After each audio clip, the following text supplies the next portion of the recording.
Yes, everybody, welcome back to the Irish Hotspur. Hopefully, everybody's keeping well. Hopefully, everyone is having a good start to their weekends. We are going to be taking on West Ham at home in a must-win game for Thomas Frank and a must-win game, let's be honest, for Spurs fans. We need something to cling on to. We need some type of hope to try to build off of. And of course, beating West Ham in a London derby would be a great way to do so. To be fair to Thomas Frank, he had a resounding 3-0 win in the first time that we met them earlier on this season. That was a very different time, it felt like, for Spurs. I know only so much time has really passed between now and then, but we did actually feel like a much more formidable outfit. But since then, things have really taken a spiral and taken a turn. So let's hope, maybe just hope, that this could be a kicking off point for this Spurs team. And Thomas Frank, he's had to go with a different lineup than what he was able to use against West Ham the first time around. We have Vicario in goals. We have Pedro Porro and Ben Davies at fullbacks. Ben Davies, we'll be talking about in just a second, coming into the team ahead of Destiny Udogie and Jet Spence. We have Romero and Van de Ven at center backs. The likes of Archie Gray coming in for Palhinha, and looks like the rumors were true. Palhinha was missing from the training video footage.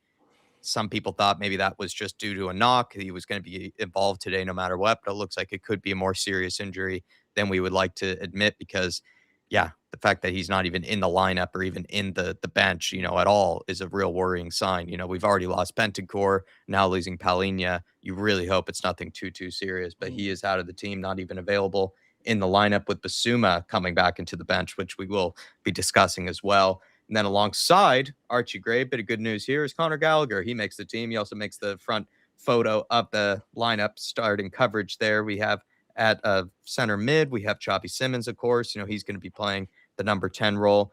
Good to see Odebear and Tell keeping their spots on the wing. Granted, there's not really too many other options that Thomas Frank does have in terms of forward players, but it is nice to see that these guys are going to get a good run of games. They're kind of some of the positive rays of light that I have been looking at in the Spurs team, because I would like to see them take advantage of this run of games and potentially develop, because I do actually, have a bit of a fanfare for these two players. I do really like what they've been showing in recent games. And then Kolo Muani is up top, so we have a bit of a French connection all the way across that front line. Hopefully Kolo Muani can pick up off of Richarlison's goal scoring form, but we all know that Kolo Muani, at least what's nice about him is that he does contribute a little bit more to the build-up play, a little bit more to the attacking side of things. He's able to bring others into the game, whereas Richarlison is one of those good poachers that can put away the goals, but maybe doesn't really help in too many other areas of the game, whereas Kolo Muani can, but we just need him to put away the chances that do come his way. Dave, we'll start maybe with Ben Davies. Kind of saw my thoughts on it in the pre-match build-up. I can see why he has been picked for today. I can see the logic, as much as I don't agree with it. I have to be fair. I have to be balanced. I can see why Thomas Frank has gone for it, but I also can see the worrying signs of it, in that he is going to be coming up against a very dangerous, and West Ham's easily their best player in Jared Bowen. So what have you made of the decision for Thomas Frank to go with Ben Davies today? I think maybe where you got to give him a little bit credit is, weirdly enough, I do think it's been made in terms of an attacking sense. Left footer down the left side, which means we can progress that ball much quicker. Because you highlighted in the pre-match build-up with Jed Spence, a lot of the time he tends to slow it down, go inside, which means it compromises how effective we can be and what we can produce off that left hand side. Thomas Frank is all about wing play. Get the ball through the middle, recycle it, get it out wide, and try and progress it quickly down the sides and get balls into the box. That's what Thomas Frank is all about. So in order to be able to execute that, that's why he brought Ben Davies in here. He said it in the build up to the Sunderland game. So he can have a left footer on the left side so he can build up quickly down that side. And I think he's relying more on this side now because Kudus is injured down that right hand side. But defensively, this is where I do worry a little bit. This is where it will work if Tottenham are on the front foot. He sends the team to go and press man for man, and he tries to dominate West Ham. But if we end up sitting back like we usually do, not put pressure on them, allow them to build their way into the game, he's in for a very tough afternoon, because he's got Jared Bowen to deal with. But he's also got a lot of pace down that side with Wan-Bissaka if he's allowed to get forward and get on the overlap and stuff like that. So it's going to be a long afternoon. It really depends on how we play and what we get out of him. Because you'd argue against Sunderland, he was brilliant, but we took the game to Sunderland. We went after them. So if we play like that, it can work. If we play defensively, that's where we're in trouble. Yeah, no, I can see the logic in that. And yeah, he provides balance. He's a left-footed Mm. player. I would say too, like I said, as much as to be fair as possible to Ben Davis, I do feel like he's played really well in recent games. I mean, defensively, he's been, of course, all right, but I actually would say in possession, he's been decent. Actually, he's been playing some nice passes out from the back. I know Thomas Frank loves the long ball. He loves sometimes going very direct with some of his passing. Ben Davis has actually, I think, been one of the better players at that. Some of the passes that he's played over the top, or some of the passes that he's Yeah. chipped into the striker up front to try to get things going has actually been some decent plays. So I can actually see why he's gone for that in that reason. And maybe if we are to dominate possession, if we are to dominate proceedings, maybe Ben Davis is a bit better on the ball than someone like Jed Spence, because Jed Spence has been a mixed bag this season. Some games he's actually been pretty great going forward. He's just bombing forward, causing problems, being a nuisance. And then in other ones, he's just very negative and someone that just sort of always looks to take the safe option or always looks to cut back inside. And it can be very predictable and very readable. So I'm not even trying to rag on Jed Spence or anything. It's just it has been a little bit of a mixed bag with him in Yeah. possession going forward this season. And by the looks of things, with Destiny Udogi's injury record, Thomas Frank maybe doesn't feel too comfortable just throwing him straight back into the team. He might be using him for that Dortmund game that might be coming up, which I can understand because Destiny Udogi's injury record of late has not been great. So you don't Yeah. want to rush him back into things. Probably the same thing could be said about Dominic Solanke, who I think, has made the bench as well. I'm pretty sure, at least I Yeah, hope so. yes. Yeah, he has made the bench as Just well. just Yeah. before we move out of the back line, Romero also returns today, Jack, which Yeah. I think is a huge plus. I know some people maybe aren't the biggest fan of the guys and some question, do we really miss him when he's not playing? But, I think defensively with Danzo Romero, I do think Romero's slightly a bit more better defensively, but where we do miss Romero is in that build-up play. When he's not there, we almost get resorted into playing long ball because no one else out from that back line, even Vicario, can't really spray the pass as he does. So hopefully having him back in there today will help us play out from the back and build our attacks, hopefully. Yeah. And the other maybe contentious point, Dave, is Yves Bissouma coming back into the team. I know there's plenty of people saying that, oh, he's just there to make up the numbers. We only have so many midfielders available. I understand that. But with how Yves Bissouma has gone about, this season, just clearly not actually being focused on his football and being a disciplined player, this is where it's an opportunity for a manager to maybe allow a Luca Williams Barnett, a Callum Olasesi, someone that is a midfielder to be on that bench, even if you use him or not. It's just, it seems like it sends the wrong message to the current first team players, the guys that are in contention to start, but also I think it sends a wrong message to the academy players. What sort of messages, principles are you trying to tell them that a guy like Yves Bissouma is just allowed to come straight back into the bench and into the squad? This is an excellent opportunity for a manager to bring in a young player and allow him to sit on the bench. But then again, this is something that we've seen of the last two managers. Thomas Frank doesn't seem like a guy that is really that willing to give young players their chance. Ange Postecoglou, it was the exact same thing. And I think Thomas Frank, he's missed a trick here. And in a way, he's almost hurt himself, I think, by allowing Yves Bissouma back into the squad so quickly. I think he harms himself in terms of perception to all the other squad players, in Yeah. terms of that he's weak, and I think that's the perception he's given off by doing that. You've got to understand why he sort of opted not to play. Now, I know Bissouma picked up an injury on international break and was injured for a period of time. But up until that, he was far away from the squad as possible, made no match day squads, anything like that. And the reason why is because Thomas Frank wanted to instill discipline and Yeah. send out a message to the rest of the squad. Yves Bissouma was turning up late for training, team buses, and on top of him being caught on balloons twice, and not only, but one of them videoing himself doing it, which is absolutely stupid. On top of him, then, because he wasn't getting his own way and the discipline was being laid on him, when he was linked to Galatasaray, him wearing a Galatasaray jersey, doing training and stuff like that. And then all of a sudden, you bring this guy back in because of injuries and stuff like that, which I understand. It's not ideal having Paulinho out today, and I get that. But bring in an Olasesi, someone like that in the midfield. Follow through on your statement, because now all of a sudden everyone looks at it and goes, well, he can't be that serious. And then other people start turning up late and that. And then as soon as he goes to try and instill discipline, well, it's like you're letting Yves Bissouma away with it. You're not going to use me as an example. And it Yeah. just creates trouble. It creates friction. It's going to create more headaches for Thomas Frank moving forward. And I think he's really missed an opportunity with this one to carry on with that message of discipline and stuff like that. And for me, I just think it's an absolute bonehead decision and one that will come back to bite them, will come back to haunt them. And millions of people say, "Oh, it's just put a body on there." Okay, pull a fan out the stand, put me on there then, or Yeah, yeah. you know what I mean. Put up one of the youngsters, put them on there. If you have no desire to use By them, that logic. then give the opportunity to an under 18s and under 21 player who would love the opportunity to be involved in a match day squad and see what Exactly. goes on and stuff like that. So for me, I just think it's a poor decision. However, let's forget about that. We've got debutant to talk about, Jack. Conor Gallagher, getting his first start for the club. And I know Thomas Frank did say in his pre-match press conference that he feels like he's a player that can come in and have an immediate impact. Now, we said the same with Kudus, Simmons, Mawani. It took them a lot of time to get up and running. I would argue I don't think it's down to the quality we brought in. I do think it's down to instructions and tactics. And I worry that that might also limit what Conor Gallagher can give us. But there's a lot riding on this guy in that deeper position in that midfield today. He is the experienced head in there alongside Archie Gray. And it's mad that we're saying that considering we only signed him 2-3 days ago. But we need a massive performance from him today.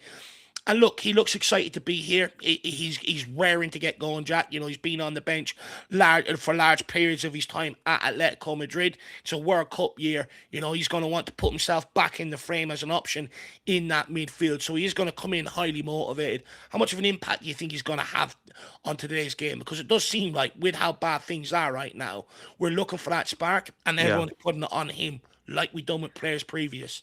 I mean, I expect him to have an impact. Like, we know he's a busy player. He's energetic. He throws himself around. At least there's that, right? We know that he's not going to be faltered or criticized for a lack of effort, which is definitely needed in a game like this. It is a derby at the end of the day as well. But also with Palhinha missing, with Bentancur missing, we are already kind of on the back foot and missing that bit of steel, guys that know how to get stuck in, sort of, be able to put in a tough challenge. I think Gallagher, to the best of his ability, will try to make up for that because he's not a guy that will shy away from that sort of thing. Of course, he just came from a club where you would definitely feel like most players in a team would know how to put in a challenge. Anybody at Atletico knows how to get stuck in and knows how to sort of throw themselves about really under a Diego Simeone team. He was nicknamed, of course, the pit bull, but I think he's always been that sort of player even before he went to Atletico Madrid. At West Brom, I feel like people even remembered him for just being a guy that was very good at just sort of getting all around the pitch, not shying away from the physical side of the game, having a real pair of lungs on him and getting up and down, box to box type of player as well. So I think he should be able to look busy. He should be able to provide that spark, that energy. It's just in possession, can he provide something a bit better than what we've been seeing recently? Let's see if he can either show up with a goal or an assist, maybe find himself at the right place at the right time. Because you would imagine that Archie Gray is going to be the one that's going to be allowed to play a bit deeper. We haven't necessarily seen that from Archie because I think it's normally been Bentancur or Palhinha that played that little bit deeper. Then Archie Gray is sort of allowed to push a bit further forward. I would expect that Gallagher is the one that's going to be allowed to push a bit further forward. And then Archie Gray is going to be sitting deeper. So hopefully they have that good understanding, that connection. Two English midfielders as well. But yeah, I think with Conor Gallagher, I hope to see him try his best to make up for the loss of physicality that we'll have with Palhinha missing, with Bentancur missing. And then we know that this guy can contribute, with goals and assists. He's done that pretty much most places he's been in his career. At Crystal Palace and at Chelsea, he did show up, in big games with some big goals and some big moments. So this is an excellent opportunity to do that. And we know he's hungry, Dave. That was part of the reason he came here, right? Was to get maybe a potential second look from Thomas Tuchel to get back into the England squad. So you would expect he is rearing to go. He's raring to sort of get his career kicked off again. And it's just good to have something fresh to look at, something that excites people coming into the game, because everything was pretty dull, before this signing. It seems like it's just maybe giving everyone a little bit of rejuvenation. So hopefully he lives up to the billing today. But just quickly on Archie Gray as well beside him, if he can form a good partnership with this guy, Conor Gallagher, then Frank has no option but to keep rolling it out. And then off the back of that, all of a sudden, Gray's propelling himself from nowhere, to just outside the England squad and getting and maybe putting himself into the conversation, maybe after the World Cup and stuff like that. He can almost propel Archie Gray's career if Gray can link up with this guy and form a really formidable partnership in that midfield. But then also in the forward line, look, it's been a big struggle of ours this season. We're averaging, 10 shots per game. It's the lowest since up the start recording in 97, 98. And no one could tell me this front line between the four of them, Simmons, Tell, Udabur, Mawani, can't muster up more than 10 opportunities a game. And I just hope that the reins is taken off them today, Jack, and let them go and sort of express themselves, because this West Ham team, they're open. They've conceded 43 goals this season. The back line is absolutely horrific. We put three by them earlier on in the campaign. Yeah. They've conceded 18 from set pieces, 12 of those coming from corners. So even if we don't break them down from open play, I hope there's been a big emphasis this week, because Thomas Frank has had 7 days to work with these guys. Hopefully there's been a big emphasis on spotting the weakness in their set piece defending and us targeting that and getting a couple of goals here today. There's such an opportunity for us to go and score goals today, for Mawani to go and fill his boots, and Udabur, Matisse, Taylor, Simmons, and just get that bit of confidence moving forward, because all you need is one to come alive, and all of a sudden then someone else starts coming alive, and then you start seeing it form and click together. So I do hope that Frank takes the reins off this team today, because it's bigger than bragging rights. It's bigger than 3 points. It's about, does Thomas Frank have it within him to take the shackles off and send them after them? Because if this gets to 0-0 like it did at the West Ham Stadium earlier on the season, Spurs fans won't have that going in at halftime, especially if it's more of a sparring match. He has to take the reins off them and send this team after them. Because even if we fail in open play, one thing we were good at earlier on in the season was turning ball higher up in good positions and only having to make that one pass. And we were scoring goals that way. This is how you beat this West Ham team today. They averaged conceding 2 goals a game and scoring 1 per game, considering the amount of games they've played. They are not good. We scored 2 goals to the game today. This game is done and dusted. Their confidence is low. We score first, their heads will drop. We have to go after them. Yeah, no, I completely agree with so much of that. Just earlier, Adrian Chia, good to see you back, Adrian. Hopefully you're doing okay. Hopefully you've had a good start to your new year. He's saying, big up, lads. Bissouma redemption arc incoming. I know you had that. Bissouma third kit, waiting, I believe Adrian. It was the Bissouma third kit society.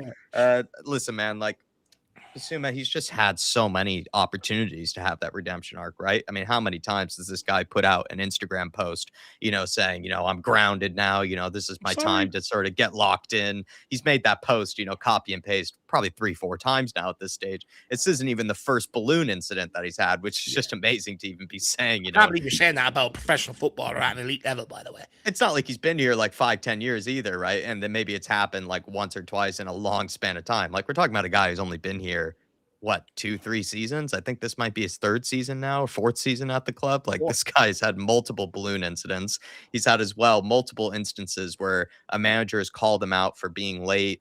Also, as well, we saw earlier on in Antonio Conte, he's not tactically disciplined. Maybe he's just not paying attention during those training sessions or during the tactical sessions, and or just doesn't seem to understand, how to be able to, position himself in the right areas. We even saw that under Ange. Like, Ange started to kind of drop him because there were times when he would just venture away from the middle of the pitch because he, for whatever reason, just seemed to kind of lose his head and didn't know maybe where to position himself. I think he's just a guy that has had so many opportunities for a redemption arc, and you feel like at any other club, he already would have been pushed out by this stage. But it just seems like at Spurs, we just continue to give guys chance after chance after chance after chance. And lastly, Adrian, I know I'm probably being a bit too dramatic about it, but at the end of the day, I also feel like he's sending the wrong message, Thomas Frank, to the young players. The guys that like Callum Olasesi, the guys like Luca Williams-Barnett. This would be an excellent opportunity for them to be on the bench, reward them for their hard work, reward them for their discipline,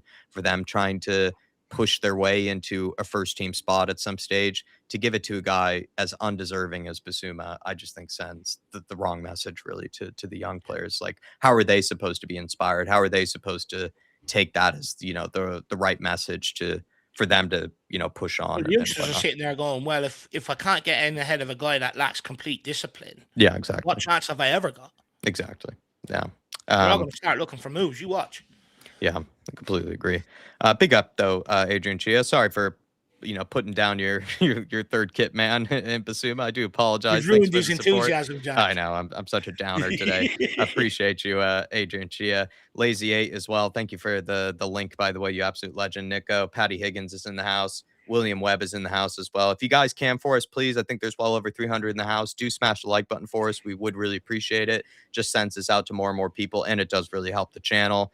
Good to see so many people coming in here. William Wallace, lesser known. Big up to you, lesser known. Good morning, gentlemen. Isn't it amazing what a new coach can do for a team? Listen, that's what I was saying. Like Exhibit A in the case of Michael Carrick, that's what an interim manager can do. I'm pro interim manager at the minute. That's why I've been And saying. Like it when he, doesn't take a process. It doesn't take 6 months either, or build on it. You can just go in and do it straight away. Imagine that. well, when it's also as bad as it is, right? Like anybody can sometimes just come in for a few games and sort of be able to just True. trigger a bit more energy, a bit more enthusiasm and belief. And not saying it lasts for a long time, but at this stage it's like, what do you really have to lose? Stevie D, good to see you, Steve D. He's saying, all right, lads, don't get why you're lukewarm on Gallagher. You loved No, I'm Hoiberg not. and Connor's levels above him. I'm not sure what you I'm heard, not Steve. I lukewarm. think if anything, I gave a resounding I'm happy uh, with the signing. yeah, I think we've been happy with the signing. And when Dave asked me about what he could bring today, I think if anything, I was showing more praise for Gallagher than I love Toy Bear, Me, don't get me wrong, but like, you know what I mean? Like, I don't think I said a single thing that was lukewarm about Connor Gallagher. If anything, I'm Luke hot on yeah. Gallagher at the minute. No, I think maybe it comes from around maybe when I was speaking about maybe what effect can he have unless Frank allows him the reins to come off him a little bit and go and affect that game forward? Because the perception is that's been put out there is Paulinia can't play forward, Bentancur can't play forward. If you go and look at where what they've done at previous clubs, and what Bentancur has done under previous managers, that narrative has been, put to bed time and time again. They can. It's just they're not being asked to do it, and that's where I question, how much of Conor Gallagher that we're excited to see, that we've seen at Chelsea, Palace, and West Brom and clubs like that. Are we going to see the Tottenham jersey unless Frank gives him the license to go and be that guy that he was at them clubs? And that's what I'm trying to get across. But believe me, I'm more than happy with the signing. It's a good signing. I was saying in pre-match build-up, if we can get that sort of deep line playmaker that can spray passes around the pitch. All of a sudden, with Bentancur, Paulinia, Conor Gallagher, and that new guy coming in, if he's the same caliber or same Yeah. level, you've got four really good options to pick from. And what I'm really happy about is it's a guy with plenty of experience at your Premier League level and across in Spain, at a top club. It's not a guy like Archie Gray. I remember people got onto my back when I said I'm not enamored with spending 40 million on Archie Gray. And people told me he's generational, this, that, and the other. And from what I'm seeing, he's far from it. With Conor Gallagher, he's ready to go. So I'm not lukewarm on the signing whatsoever. I want him to thrive. Yeah, maybe you were listening to another stream, Stevie D, at the same time there. Maybe the announcer was in your ear while we were talking to you there. We've been very hot on Conor Gallagher. John, big up John, saying, morning, lads. Have to get 3 points today. Need the attackers on the front foot and Archie to be steady in midfield. Come on, you Spurs. Let's effing go. 100%, John. I think those are all good talking points and valid statements. We need the front players. They're likely going to be on the ball, you would imagine. Majority of this game, more than West Ham will be. We need Odebear. We need Tell to be dynamic. We need them to create opportunities. We need Colomwani to be sharp as well. I've liked Colomwani. I liked his build-up play. I like his trickery. I feel like he links up better with the attackers than Richarlison does. But the one thing that he's not been doing that Richarlison has been is putting away the chances. Dave's been fair to Colomwani by saying he's not really been given some of the same opportunities to score like Richarlison has. But I will say the moments that maybe he has had in games to potentially put away a chance or put away an opportunity has not necessarily been as lethal as you would like him to be, Colomwani. But we need the front players to be on front. And I think it's going to be interesting to see Archie Gray being given that deeper role. He's looked better in a Thomas Frank midfield than he did under Ange's midfield, but he hasn't played as the deeper lying playmaker, deeper lying defensive midfielder. I think that much under Thomas Frank. He's been allowed to be more of the busy box to box type guy, which has suited him, but this will be a different role for him. So I'm looking forward to it. Interesting. Davies giving the speech in the huddle there. Yeah. Adrian Chia saying, LOL, hoping I just don't have to bin my Bissouma third kit. Yeah, man. Believe me, I understand. I absolutely understand. And I think just sometimes as a Spurs fan, you just have to get used to that when you get a player's name on the back of your shirt, sometimes things can go very, very wrong for them. But we have gotten kicked off and do really appreciate your support, Adrian Chia. And then Tony Yolo, big up, Tony. Good to see you back with us, saying all summer, I heard this guy was great at working with kids and good at tactics. We were scammed. No You one weren't done the hearing that from homework. us, Tony, that's for sure. But I know what you mean. Like Thomas Frank, it They felt don't like even this have an summer academy he at was Brentford.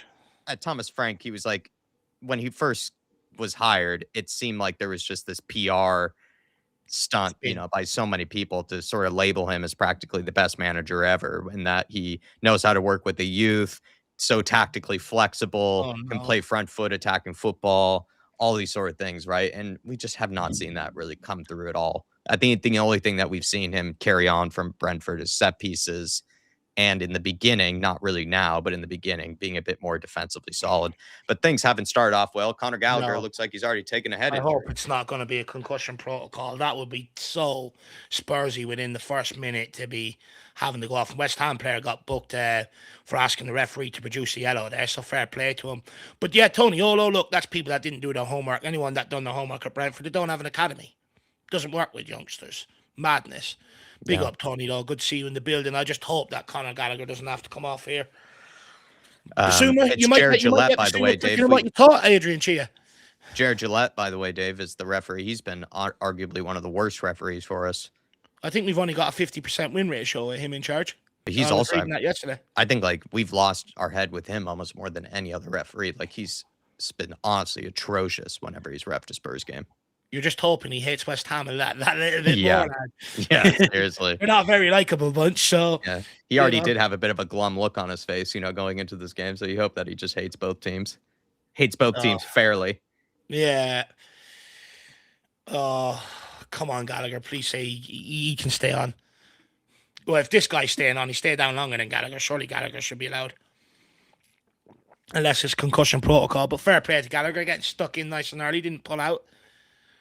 Challenged. Didn't mind that.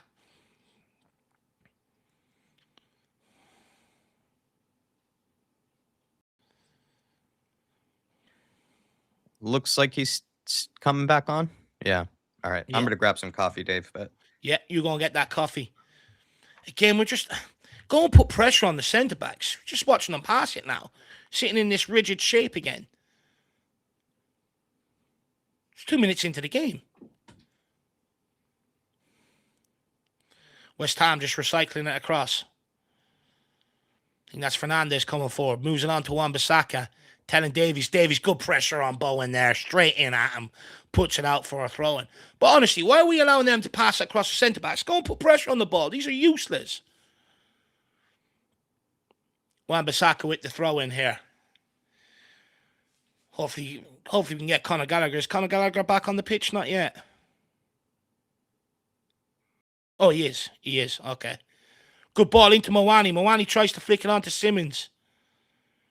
Ben Davies picks it up. Onto Romero. Plays it into Wilson Odegaard. You got to hold that. Well done, kid. Gives it to Porro. Porro goes back in over the top for Wilson. It's a good ball forward.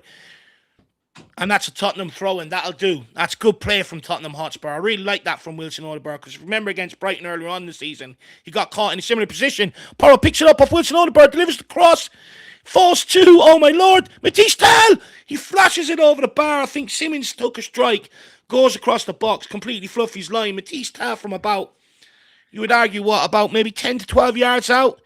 Gets a good strike on the ball. It's a good touch around the corner from Wilson Odegaard. Porro crosses it. Comes off Mawani. Odegaard goes for the strike. Fluffy's line. And Matisse Tell, he's no more than 10 yards out and he blazes it over the bar. Spurs putting pressure on West Ham. Forced them long. Tottenham should pick this up here. Ben Davies. Good touch. Moves it on to Romero. Romero into Gallagher. Oh, Simmons not there. Unlucky. Better off taking a touch there, Simmons, rather than letting that go through his legs.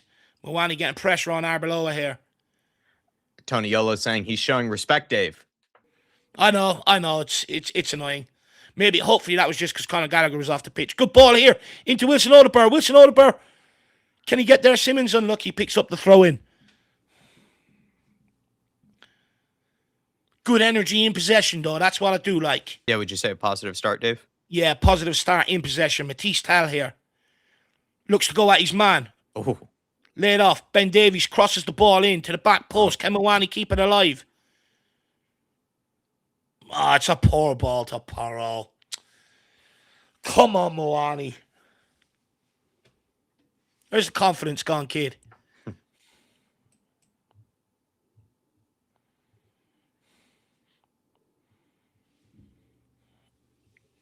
Soucek dropping deep to get on the ball here for West Ham.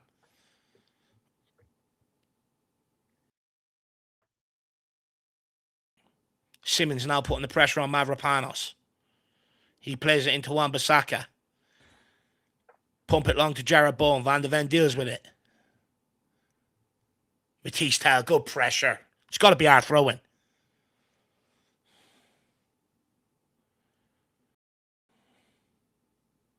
Frank looks re-energized according to all the media after his last press conference.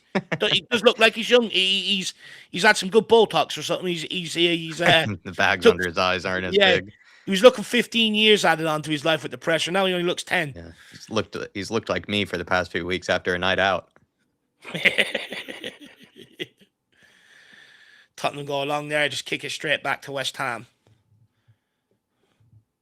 Todibo moves into Wan-Bissaka. Good pressure by Matisse. Tail robs it. Wins a throw in. Well done, Matisse. He started lively. He had a good opportunity, Jack. He should have at least got it on target. Yeah. Big up, Del Boy. Good to see you, sir.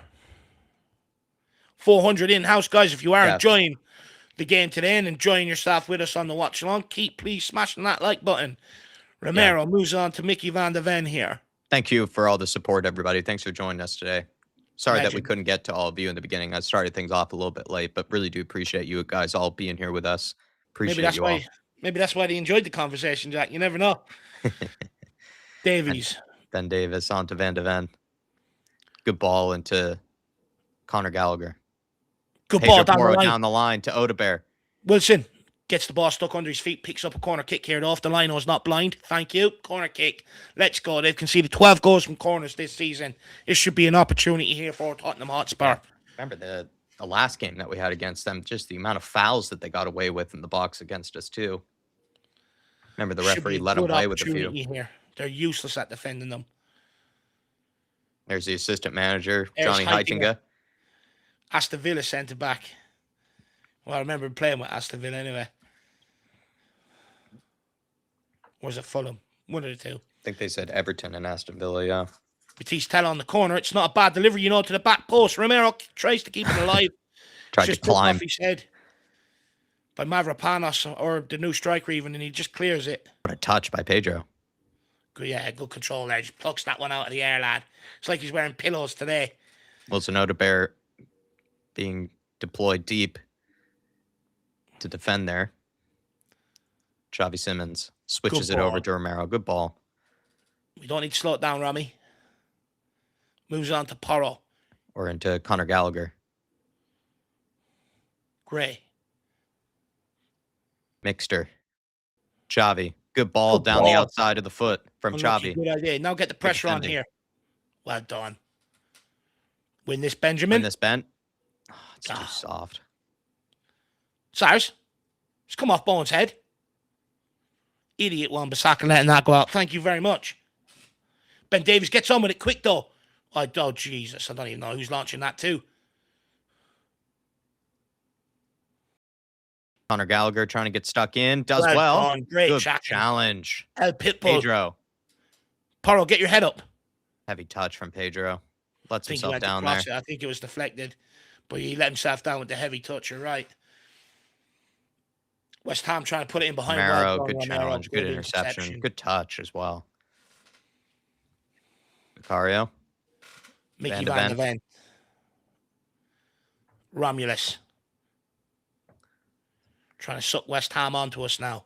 Brian Dempsey, 41 months as a member. Big up, Brian, saying, all right, Dave and Jack, glad to be back with you guys. Sense a good win today, but if we don't get a result, it could be curtains for Frank. Don't know how I feel, though. Come on, you Spurs. I think you've summed it up pretty well there, Brian, to be honest.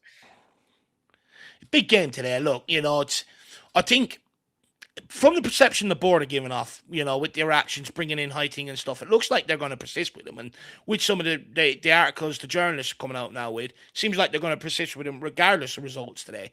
However, I think in terms of the fans' eyes and how they view Thomas Frank, today is absolutely massive in that regard. Brian Dempsey. Good to see you. Where have you been, my man? Good to see you. Really appreciate longevity of the sport, buddy. I think we're confident of a win, too, just because West Ham, they're a very beatable team. Very beatable team, Brian. We already dispatched them earlier this season. We're at home in a must-win game for us as well. We could pretty much seal their relegation if we were to win today, too. So I just feel like this feels like a very winnable game for us. Yeah, for sure. So I agree with you, man. But yeah, like Dave summarized well, maybe it's a different case with the board, but with fans, it feels like if Thomas Frank loses this game, I think he's pretty much going to lose the majority, if not pretty much all the fan base by this stage. Big up, Brian. I think you summed it Brian. up very well. Here, this is where we just need to put pressure on them and just go for the fucking game. Yeah. Big up, Colin. Good to see you, Colin. Good to have you with us. Big up, Colin. Well done. Good interception. Is that El Pitbull? It is. Moves it on to Wilson. Looks for the ball on the overlap. Conor Gallagher. Oh, right idea. It's the right idea. Maybe he could have actually got his head up. Need to wait a second for Odebear. Yeah. Good pressure, though, from Cole Moani. Good win by Ben Davies. Nah. Conor tries to throw his foot in there on Souček. Gives away a free kick. DJ AK, good to see you. Big up, DJ. Good to see you, my brother. Hopefully you're keeping well. Robert Harvardson, big up to you. Appreciate your support as a member, saying, come on, boys, we will be all right. Yeah, the hope is we will be. I just need to see a win to get behind, to re-energize myself. I mean, 3 in the last 14, and I think one of them is coming in the Champions League against Slavia Prague. I mean, it's just tough at the minute, man. Pickings, yeah. Slim pickings. Good pressure here from Xavi, forcing Arbeloa to go along. Can we pick this up and go at them again? Romero tries. No midfielder really reading the breaking ball there. Ball finds his way back to Arbeloa.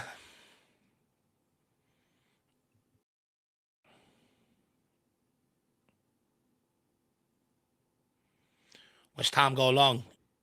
In behind Davies. Wan-Bissaka keeps it in. Onto Jared Bowen. This is where it gets dangerous. Davies blocks the cross. Souček picks it up. C4 saying the commentators are saying that Thomas Frank's tenure has been going well. Jesus Christ. Yeah, but the people in the media. Maybe that's why you have us on. Because I mean, what are we doing here? People in the media are going to defend this guy because he gives up so much of his time to them. You know, whereas other managers we've had didn't, so the media pounced on them. You can see it clearly. Like, I'm not being fooled by what people in the media say. I'm not. You can see it clearly what's going on there. What's Thomas the difference? Frank has more videos on fucking YouTube discussing tactics than any other manager. Oh, dangerous, very dangerous. What's the difference between 14th and 17th as well? It's acting like as if 14th is somehow miles better than 17th. 3 wins in the last 14, and the commentators telling us it's going well. I mean, what's he being paid for? Honestly. If that's the case, put Jack in the commentary box. At least he knows stats about Tottenham. Oh, dangerous. It's got to be a free. It's a free out.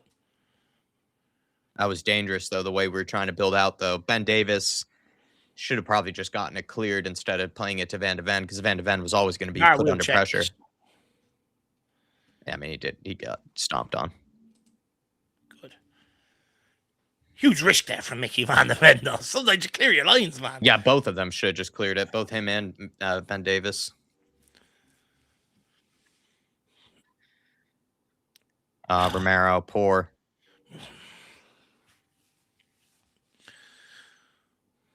Do not sit off them. Please go and try and put pressure on them to win this back. Thank you, Simmons. Now, who's picking him up? This? Well done. Ben Davies. Probably gave away a yellow card there, too. West Ham starting to build their way into the game here. Tottenham 2 lackadaisical. Gets a run Pedro inside. Somerville. Oh, it's 1-0 for fuck's sake. Somerville, the guy who couldn't hit a barn door, struggling for end product for his whole career, and fucking goes and scores one here. And again, it's just Pedro Porro lets him inside far too easy. No one comes out and engages, and it's just such an easy. It's deflected, but it's just such easy to get the shot off on goal. It's unbearable, and it's because just allow them sit off them, allow them pass through.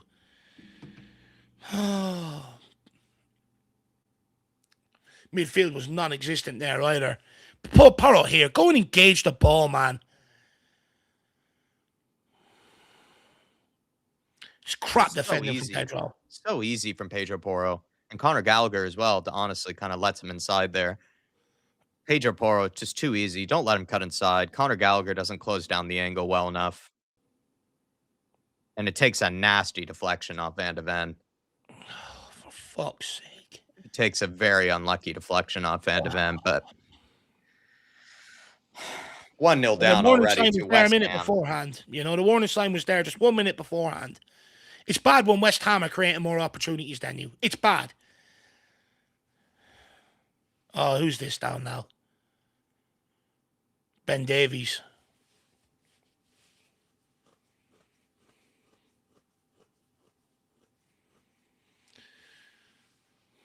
Opening 15 minutes and West Ham have created more opportunities than us. Oh my God.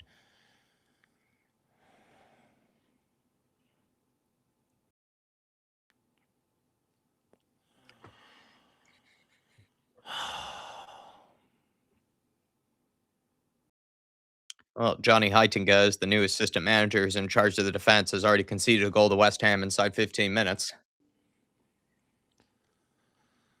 And now they're just going to sit back now. Sit back and hit and play on the counter now. So annoying. Brian, I mean, it's just shocking defending from Paul. There's no excusing it. Like, he's done it time and time again, though. He just keeps backing off, and he's doing that because he's scared. He doesn't believe in himself defensively. He's scared. You know, just go out and engage the ball, put some pressure on him, because when you don't, that happens. That exact thing happens.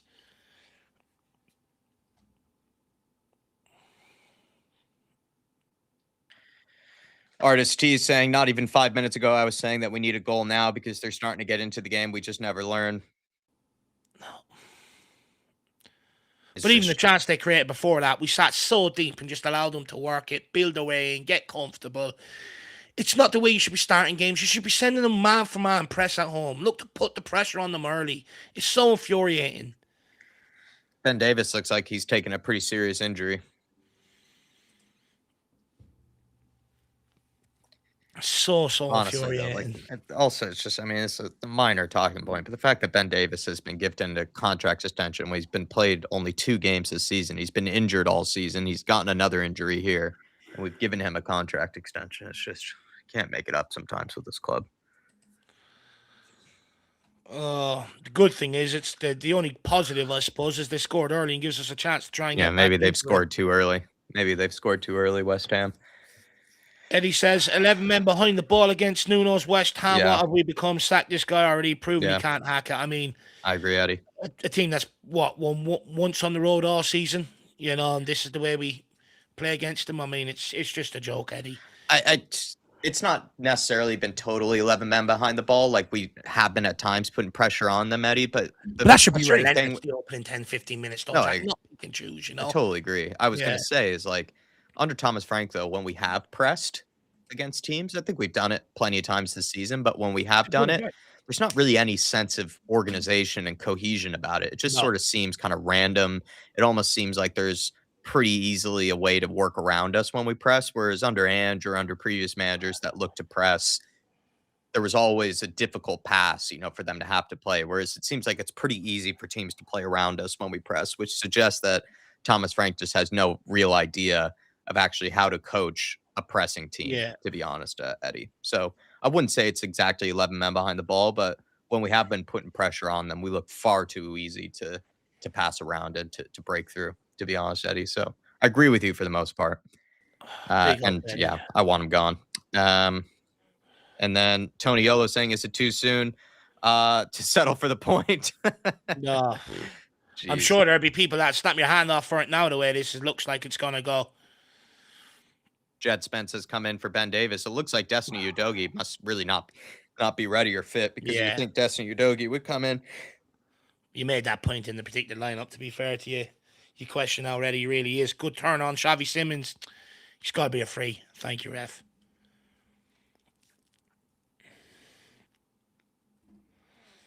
And Jerome also says, if we lose to effing West Ham, then that guy needs to be sacked tonight. I agree. He should be sacked before Dave and I even do our Twitter reacts. It just looks like the club are going to keep him, though, from what's coming out, Jerome. Let me know your thoughts on that. All the various reports coming out, regardless of the result today. It's just so infuriating. It's West Ham, man. Well done, Xavi. Come on, we got a break here. Moani, put him in behind him. Available. Put him in behind. Oh, sir! Oh, yeah. He's took me. It wasn't even accurate anyway. It wasn't even the run that Moani made that Simmons tried to play there. I just don't understand it. Like, it's a simple ball. Just put it down the channel for him. Oh. took him out there. He did get taken out as well, yeah. But the ball was inaccurate. It's probably why he didn't give it. I wouldn't if I'm a ref. I'm like, shit pass anyway. You're not getting that. Honestly, I not would. even giving it. Yeah. He's not even getting anywhere close to that. What's the point? Big up Jerome, though. I mean, I'm in complete agreement, man. I've already been done with Thomas Frank even before this game. Scott Spurs saying, agreed, Jack, he can't coach a press. That's what I'm saying, man. Like, there have been games where I wouldn't say that we have exactly sat off the team, but we don't really look like we have any idea what we're doing when we're actually pressing. We just look far too easily broken down. Oh. Rogue shot there from Xavi Simons. Stefan Blois, big up Stefan. We also just look like we have no idea of how to score a goal as well. That's the most concerning thing. That's been the case almost all season. I totally agree there. Stefan Blois saying worst manager we've ever had. Listen, man, if you heard my thoughts pre-match build-up, that's what I've been saying. The idea that they're giving time to this guy who's on par to about to be one of the worst managers we've had in terms of winning percentage, and this is the manager of all the managers that they're saying they're going to give time to. It's just unbelievable. Pedro Porro has let Somerville inside again. Mickey Van de Ven one-on-one. Deal with it. No. Oh my gosh. Jesus, how are they getting so free in that box? It's West Ham. It's been all West Ham the last few minutes. Daniel Larson. I can't believe I'm saying out loud. Daniel Larson saying even Klopp would struggle with this team. Just shit. I disagree, to be honest, Daniel. I think it's lacking coaching. He's making. It's lacking fundamentals, Daniel. It's lacking. It's lacking any sort of forward, coaching. It's lacking any sort of plan to go and press. It's just relying on moments of individual brilliance. Player to beat 3 or 4 players, put the ball in the back of the net. It's what we're relying on. Overheads from Paulini and Romero and stuff like that. But there's no coaching in terms of going forward. Thomas Frank told us this. It's only now, recently, he's tried to start working on it. It's too late. He doesn't have time to implement it now. It's just a severe lack of honesty. Yeah. Coaching. It's just the tactics are so bog standard. It's unbelievable. And it's also too, like, Daniel, at the end of the day, like, this is where I feel like people are selling short some of these players that we have. Romero, best starting center back for the Argentinian national team, World Cup winners at the end of the day. One of the best, probably the favorites to win the World Cup, and Romero's their starting center back, and I'm pretty sure lined up to be their captain. Van de Ven, one of the best defenders that the Dutch team have to pick from as well, and regarded as one of the best defenders in the Premier League. Jed Spence is about to be a fullback on the England plane, and we think about how many fullbacks that England have. Jed Spence has made that team, and he's already one of the first players to be picked from. Xavi Simons is one of the Dutch team's best players as well. Like Kolo Muani, former Bundesliga top goal scorer, also France national team player. Like, we have enough good players to be better than this West Ham team. I'm pretty sure 1 through 11, apart from Jared Bowen, 1 through 11, we have a better team than West Ham. Thing is, oh yes, please! Oh my Lord, someone put the ball in the fucking net, please! Oh my God! 2 bites at the cherry, not 1 but 2. Good tackle from Gray. Get it in. Oh my Lord! Oh, just put it in the box. But the thing is, Daniel, as well, you look at Man United today. As soon as the shackles are taken off their squad, they go and beat Man City today. They can't play forward. West Ham here with Bowen puts it across the box. It's a shocking touch from their striker.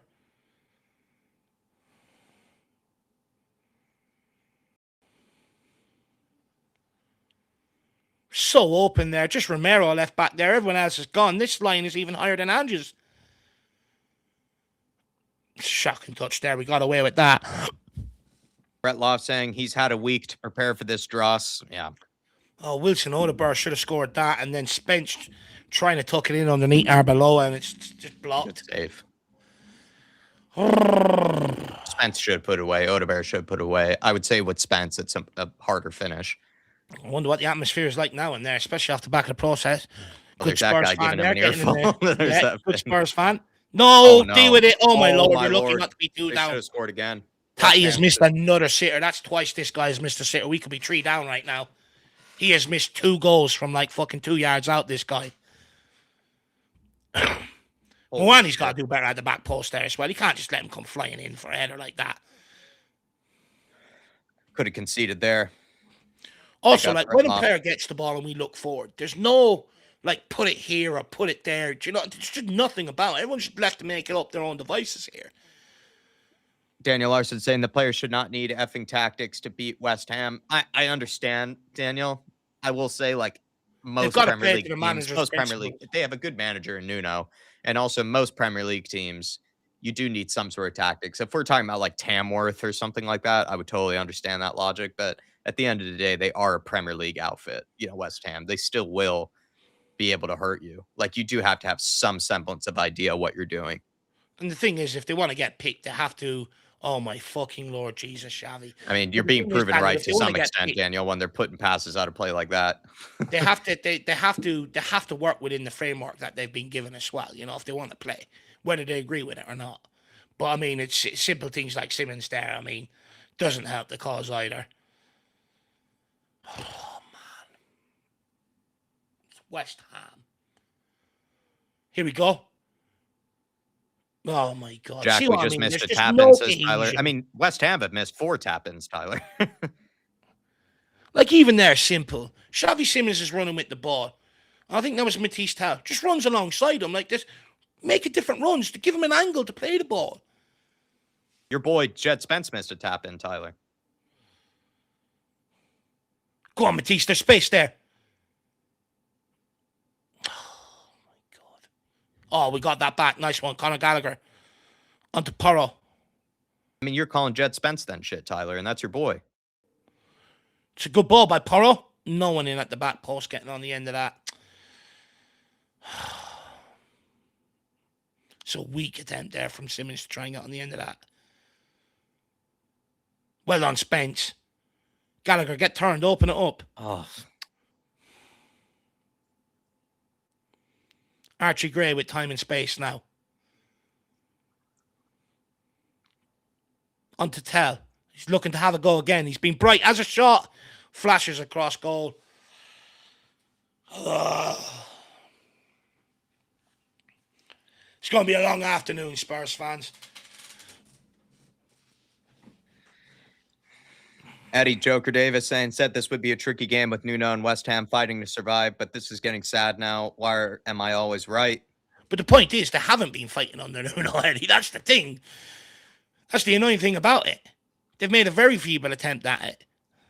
We're making them look good here. Yeah, and they're breaking again here. Where's the midfield? Archie Gray and Gallagher just owl at sea there. Mickey Van de Ven has to come across still with. Where's the 2 midfielders? We're making West Ham look like prime fucking Madrid. I mean, Eddie, the game that they had to win was against Nottingham Forest, and they lost at home. They've got Bowen, Somerville, and Titty up front, and they're creating more chances than what we are. It's shocking. The game that they really needed to fight and survive in was that game against Forest, against Sean Dyche, Eddie. Artist T, I do hear the boos and the groans. I'm doing the same thing.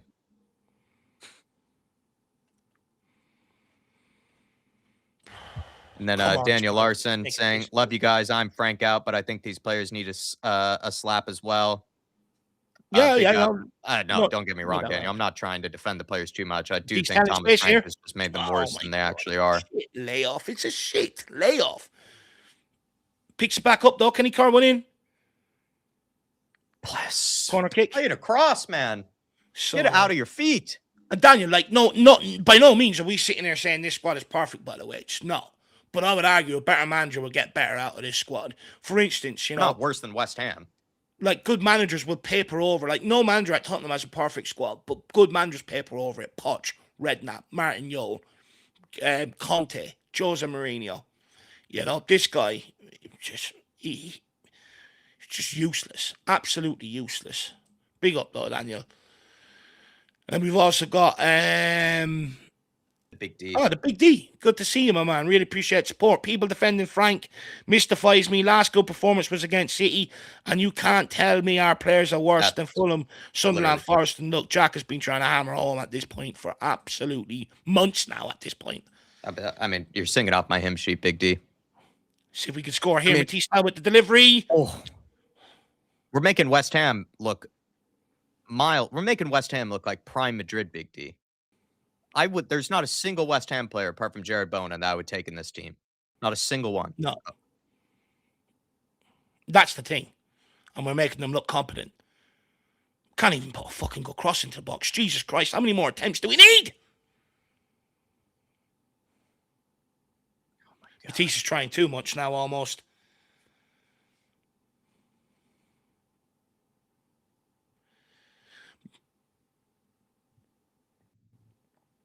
But the Big D, you would argue they probably got better managers than what we do. Them clubs. Tony Yolo saying Frank out, but these players aren't Big Six level. I'm not saying that we should be challenging for the top six. I'm saying we lowered our expectations. I've literally said we should be at least close to 10th. Should be in the top half of the table at least. I'm not even claiming these players are all amazing, but like again, we have enough seasoned internationals, guys that play respectfully well for their international teams, guys that have played well in the past under Ange. They've been made to look so much worse than they actually are. Wolves beat this lot 3-0. Wolves, who couldn't even score a goal this season, beat these lot 3-0. Like, no one's sitting here saying this is a top six squad. In fact, many people coming into this season lowered their expectations. Yeah. You know, they brought them down to saying, look, any sort of Europe would be a good campaign. You know, in years gone by, every other manager's been held to top four standard and a trophy run. Every single other manager, bar this guy. Many people lowered their standards, and he's fallen well below that. No one's sitting there saying we're a top 16. No one can tell me we shouldn't be inside the top 10. Come on. Brentford are up We're there, just and talking they about lost top all 10. their good players, the manager and the coaching staff. We're just talking about top 10.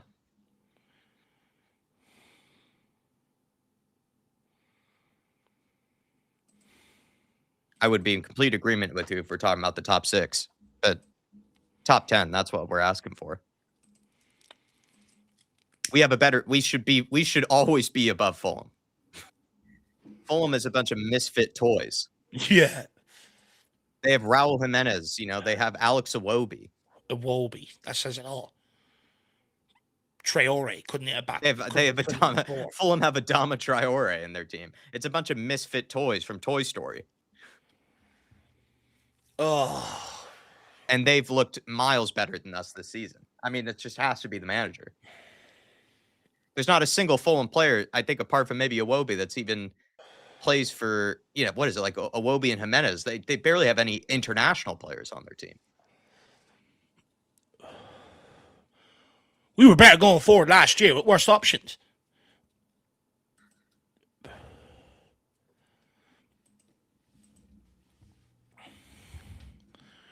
Over 600 in the house, though, everybody. Do smash the like button. Hopefully we can turn this around, because no one wants to sit here and lose to this lot. Yeah. Even the most frank out doesn't want to sit here and lose to this lot. Come on, Spurs. If there's already 600, you guys, please smash it. Please get us to 200, please. Can we at least show some invention as well, please? It's all bog standard, past the feet. Someone put a ball in behind, please. Just one. One. We tried one. I mean, Porro is getting rinsed. Somerville is just having his way with Pedro Porro. Yeah. Don't drop into shape. Come on, lads. Beat an equalizer. Don't drop into shape. Yeah, that's it. Just let him come all the way to halfway line. Fucking hell.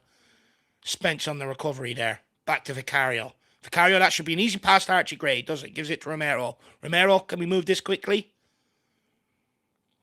Now Gray gets on the ball. Should have been done 2 passes ago. Just give it to Spence. Easy pass. Thank you. Spence, play forward. Ray saying, what the hell is going on? West Ham are complete trash. That's what I'm saying, man. This is actually, I thought we would actually be the team on top. Good ball from Romero into Xavi Really Simons, please. Give it to him. It's a shit ball. It's a shit ball. He's underhit it. All he has to do is put it in front of the guy. Holy fuck, Xavi Simons. Jesus Christ. What is that? What is that? That is shocking. If anything, he should be overhitting it there. How is he underhit it? If anything, I don't understand it. Now Bowen's running at Spence. With Spence. Cuts inside. Good block from Mickey van der Ven. Game-saving block. That one looked like it was going in the back of the net. Soucek. Back to Wan-Bissaka. Plays it into Bowen. Archie Gray. It's too easy. Get pressure on him. Better, kid. That's better. It's a West Ham corner kick. It's just a simple ball from Xavi Simons. How can you underhit that? I don't understand. It's nearly impossible to underhit that. Shocking from Xavi there. Shocking from Xavi Simons. Oh my God, it's a simple ball and he's in. He's in. Tony Yolo saying, I would take Anthony Robinson from Fulham all day. Don't get me wrong, man. Like, you know, every team might have a player or two that I would probably take. But to say that Fulham have a better team and a better squad than us is just insane. No. Also, they haven't even had Anthony Robin all season. He's 2-0. Oh my gosh. Again, free Gotta shot be from the off. edge of the box. Hopefully he's offside here. VAR will get Yeah, he's gotta be involved. off. But I mean, again, Anthony Robinson, he hasn't even been playing all season. He's been injured all season. It's been Ryan Sessegnon that's been playing there. like, this is what I don't understand about this tactic, right? We've got everyone in the 6-yard box, and they've just got players queuing there for us to header it clear. So we're just allowing them another free shot on goal anyway. It's absolutely mind-boggling. Again, it goes to Frank, allowing shots from the edge of the box. It's fucking mind-boggling. Instruct these players to go and fucking pick them up. Thank God he's offside there.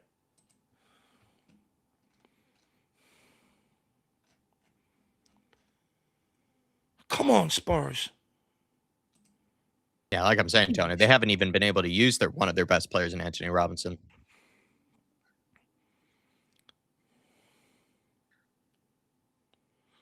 Van der Ven, you had Spence there. You had Spence. Play such a negative pass. Don't sit there 1-0 down waiting for them to come on to you. It's on you to go at them. Van der Ven goes long. Anyone getting up on the second ball? No one. Everyone's so reactionary to it. Mickey Van der Ven, well done. Jed Spence, can he hold this? No, he doesn't. He loses it. Archie Gray wins it back. Well done, kid. Now moves in into Jed Spence. You don't have all day, Jed. Good switch of play out to Pedro Porro. Porro, good 1-2 with Wilson Odegaard. Take your time. Bang this. Back Get out into to the Porro. box. Oh my God, how has that gotten blocked? Well done, Colo. Well done, Moani. Good ball into Porro. Porro with the left foot. Oh. Behind him. Ah, Mickey Van der Ven. Composure, man. Well done, Jed. Spence. Well done, Spence. Go on, kid. Oh, too much. Well done. Sir! Shabby, that's got to be a free. It's got to be a free. Ref. It's got to be a free. Why are we just dropping back? Go and put pressure on the ball. So another ball in behind Romero. Just let that run. What a pass. Vicario. Right, let's move this. It's an open game, to be fair. Porro looks to put it in behind from Moani. It's a good ball. Moani holds it up. Can we get anyone near him for some support here? Oh, my Lord. Not getting anything from this referee. Somerville is just having his way with us. Please, fucking hell.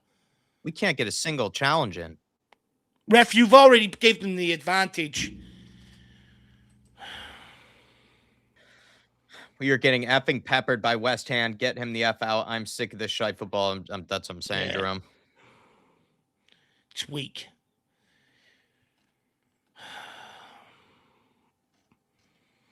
Toniolo, these players have no confidence whatsoever. This manager gives no confidence. It's embarrassing, and that's where I'm at with it. You know, he doesn't exactly feel with confidence. And if you're a forward player and you're working on defense, you're going to lose your love for the game anyway. You know, which if you're doing that, you're losing the trust in the manager. Some Spurs fans are already leaving to get in at the concourse for halftime. It's disgusting, this style of football, man. Absolutely disgusting. I can't take any more of it.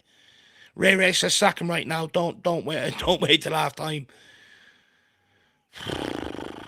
I don't even know how to keep explaining this, guys. It's just crap. It's just dire. He's uninspiring. We've no game plan. We come into these games like this guy was supposed to be a genius. He has a game plan, can change games during games. Everything has. He's demonstrated absolutely zilch of that whatsoever. Nothing of it. We go into every game scared. And the thing is, he got away with it at Brentford because, let's be honest, how often is Brentford ever on telly? You know, to be that really scrutinised. You know, their fan base isn't exactly... Oh, my Lord. Oh, my Lord. Their fan base isn't exactly the biggest either. You know what I mean? So there's very little scrutiny on Brentford. At Tottenham, everything you do is scrutinised, and he's been found out massively. West Ham with another free cross. I mean, he's getting absolutely peppered by Nuno's West Ham. West Ham have far inferior players, and then Nuno has been a man under trouble this season. I mean, Nuno's showing to already be a 10 times better manager than Thomas Frank in this first half. getting out. What's also crazy is that, honestly, West Ham have been on the front foot. For the That's the majority other of the half. shocking thing. How have they been on the front foot? I would have expected them to be the ones sitting off, but they haven't. He's actually caught us off Please guard, stop Nuno. putting his image on the telly. I beg. Please stop putting his image in front of me. I'm going to punch my computer screen if I have to keep seeing it. This is the worst it's ever been. No, it's another fucking Jesus Christ.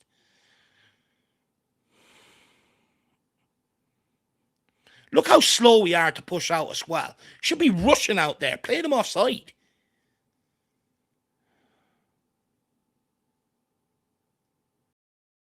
Three players on Jed Spence there.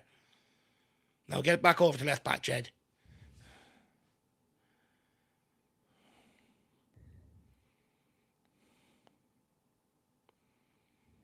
A few minutes to go before halftime.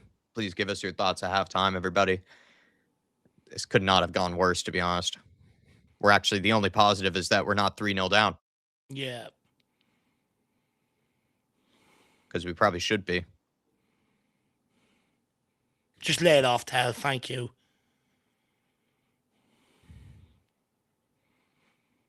West Ham have had more touches in our box. You just see other teams, though, when their players are on the ball, you see players moving for them. You know, they've got 2 or 3 options. Whenever we got a player on the ball, he's so isolated, it's unbelievable, especially when it gets into the forward areas. How do West Ham have more touches in our box? Like Jed Spence, he's got one option down the line here. Now, who's Matisse Tel got? Absolutely nobody. Oh, please, it's... I'm going to lose my mind. If anything, that just tells you everything about these tactics and this manager. West Ham have more touches in the attacking box than we do. West Ham. Good ball from Gallagher. Porro, shit ball. Shit ball. Oh, my God, please take him off at halftime. He's been absolutely atrocious today. Absolutely atrocious. Every time he's on the ball, he's making the wrong decision.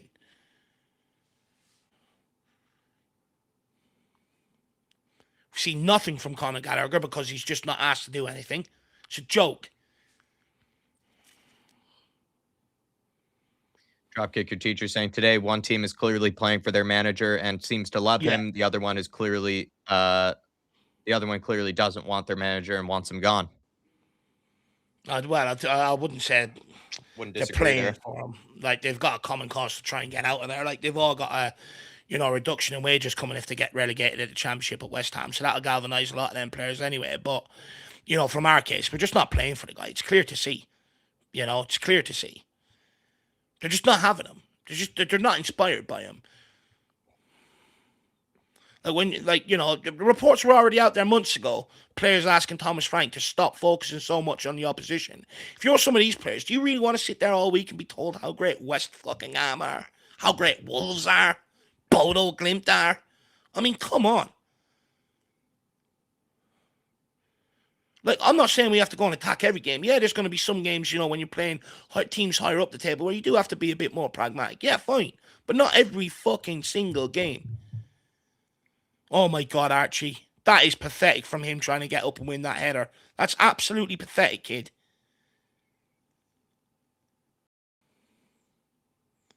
Jeez. I can't see West Ham pass this around anymore. I can't. Oh, here we go. Simmons. Oh, my God. He's been atrocious. Man. He's been fucking atrocious, Jack. He's been atrocious every time he's over-touching it, taking too much out of it. Just release it. Just release it. Oh, my eyes. My brain hurts.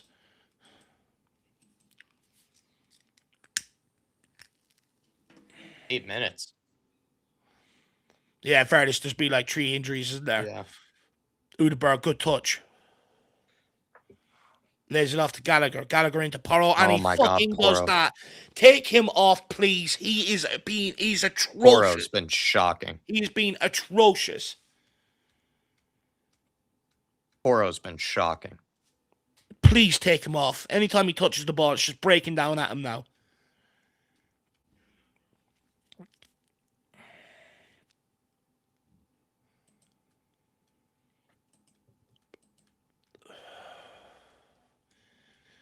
And then Romero has to take a yellow to pull down the fucking counter because Porro can't do it. Because Porro can't take a touch of the ball. I can't even get my words out. I'm that angry now.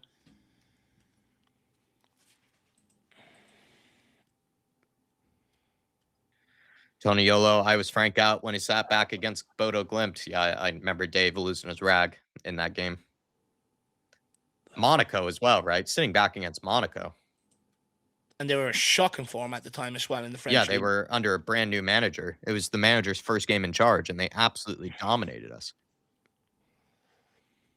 If I see one more of their players waltz around the edge of our box free and unchallenged, I'm going to lose it.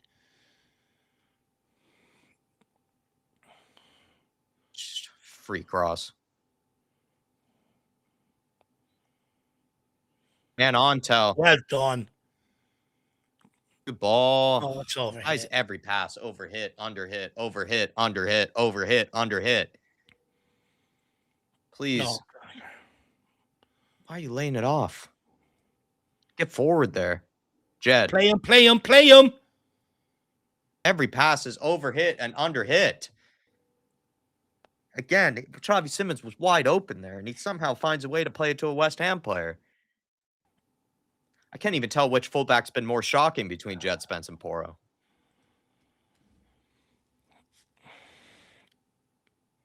Archie Gray's been non-existent in this midfield either. He's a passenger alongside Conor Gallagher. Both of them have been passengers this half. I mean, there's been no player that's been good, to be honest. I'm trying to think of anyone that's actually stood out. They've all been shocking.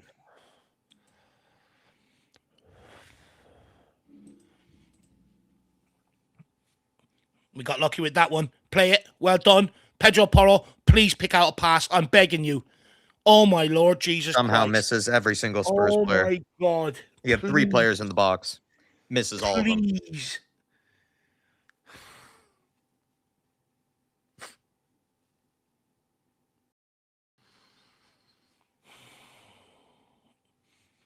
There's just no excuse for that. He's got 3 options in there.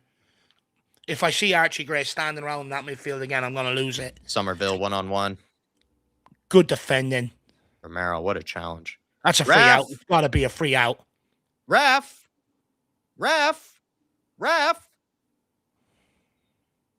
How has he let that one play on, ref? Suicide to give Wilson the ball there, Porro. That's a suicidal pass, that. Just clear your lines.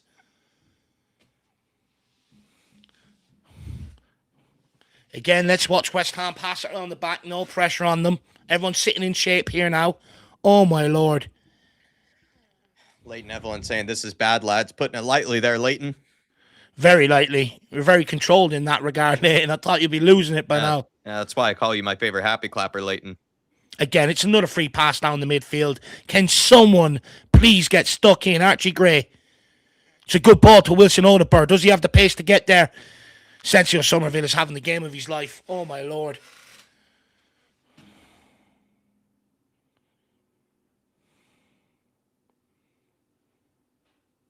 It's a free ref. And a yellow. If that was Romero, you'd book him.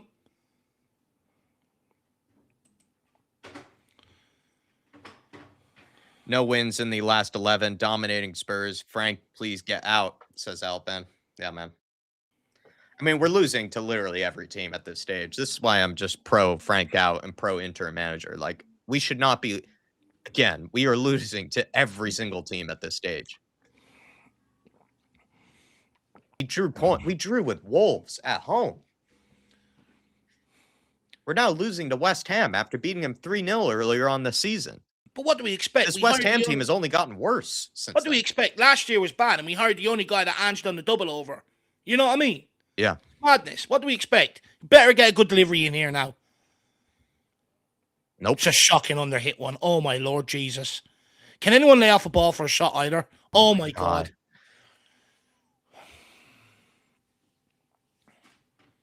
Simmons. Gallagher keeps it alive. Moani can do the overhead. Puts it back across. Oh, my Lord. God. And that's it's like what watching 6-year-olds. Holy shit, Jack. You'd see better on under 6s in your local Seattle club, honestly. Jesus Christ. That's twice he's done that now. One earlier on in the half and that. But the fact that we're relying on them 2 half chances is fucking beggars belief. Spurs fans are going to lose it. Look, It's they're all ready to implode. You can see it. This The is anger like is bubbling. it's like watching children. Honestly, this is just pathetic.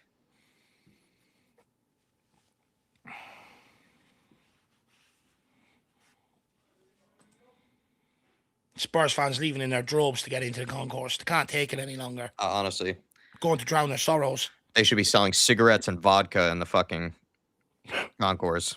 Great. There we go. Something about you now, Pete. They should be selling sleeping pills in the concourse. Oh my god. Oh my man. lord, please. He's just fired that into him.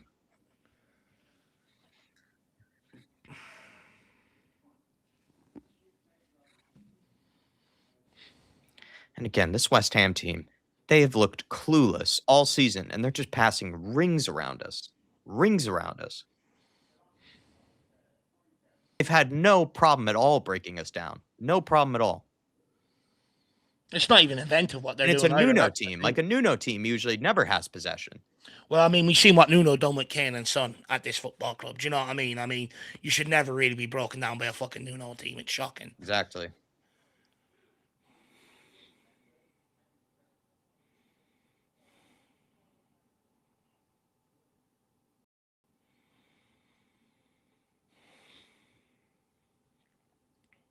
Martin Knightsbridge, 29 months as a member. He's saying he's had a week with this lot and no signs of actual progress. How are we getting run over by this lot exactly? What have we worked on this week? What have we actually worked on this week? We haven't even worked on a way of breaking them down.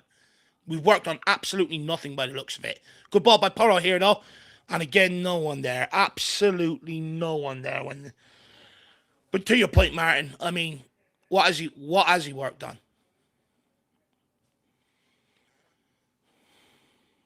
And then Sean Maddox with Super Chat saying, if we were showing potential, there's an argument, but we seem to be looking worse almost every week.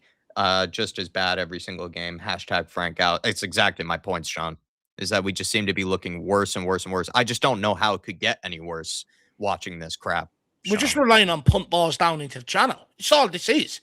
We're losing every game. The football just seems to be getting worse and worse and worse. We're losing to teams that we have no business ever losing and dropping points to. Teams that are on 11, 12 game losing streaks we're losing to and getting dominated by.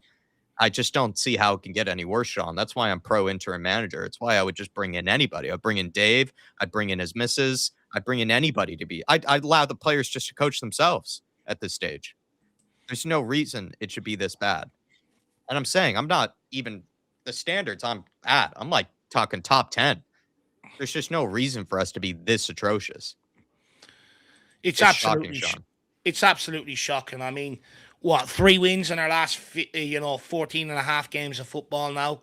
That's sackable form in itself. You know, the fact that he's had a full week this week to work on things, you think, okay, show us something. Nothing's improved. To Sean's point and Jack's point, it's just getting worse and worse week in, week out. I asked months ago for someone to come to me with something that I can get behind. I'm still waiting to this day for it to happen. You know, and Thomas Frank was known as this tactical guru. He was known as this, guy that can inspire the collective, a guy that can change games mid-game when things aren't going well. He's demonstrated absolutely none of that. His attacking football is so bog standard and easy to play against. It's unbelievable.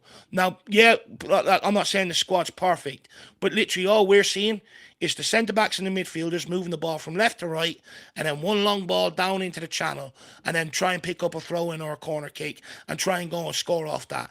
That is essentially what Thomas Frank's football is going forward. And we wonder why we look clueless. We wonder why there's misplaced passes going everywhere. Because they don't work on patterns of play. They don't work on trying to play through the thirds. They don't work on trying to play through the midfield. It is so bog standard and easy to play against. He's got Xavi Simons in there. You can't play to his strengths. With Mawani, I'm not being funny, but he's never been known as a guy like a Richarlison that goes and gets on things in the end of the box, shows that bit of hunger or that bit of desire.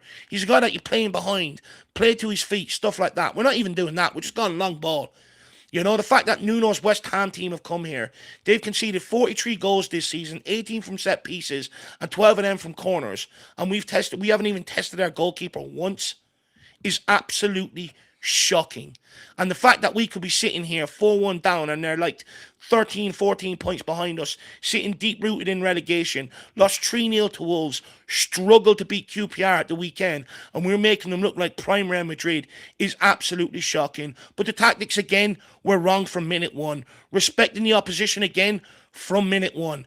Out possession, let them pass it around, let them settle in at home. We wonder why our home form is so shit. It was shot last season. This guy has won, I think, 1 or 2 in 10 games. It's the worst record ever at home in a manager's first 10 games. It's absolutely shocking. And why? Because we play so pragmatic. And it's that pragmatic. Even the players don't want to play like this. They're bored of the messaging. They're clearly not playing for him.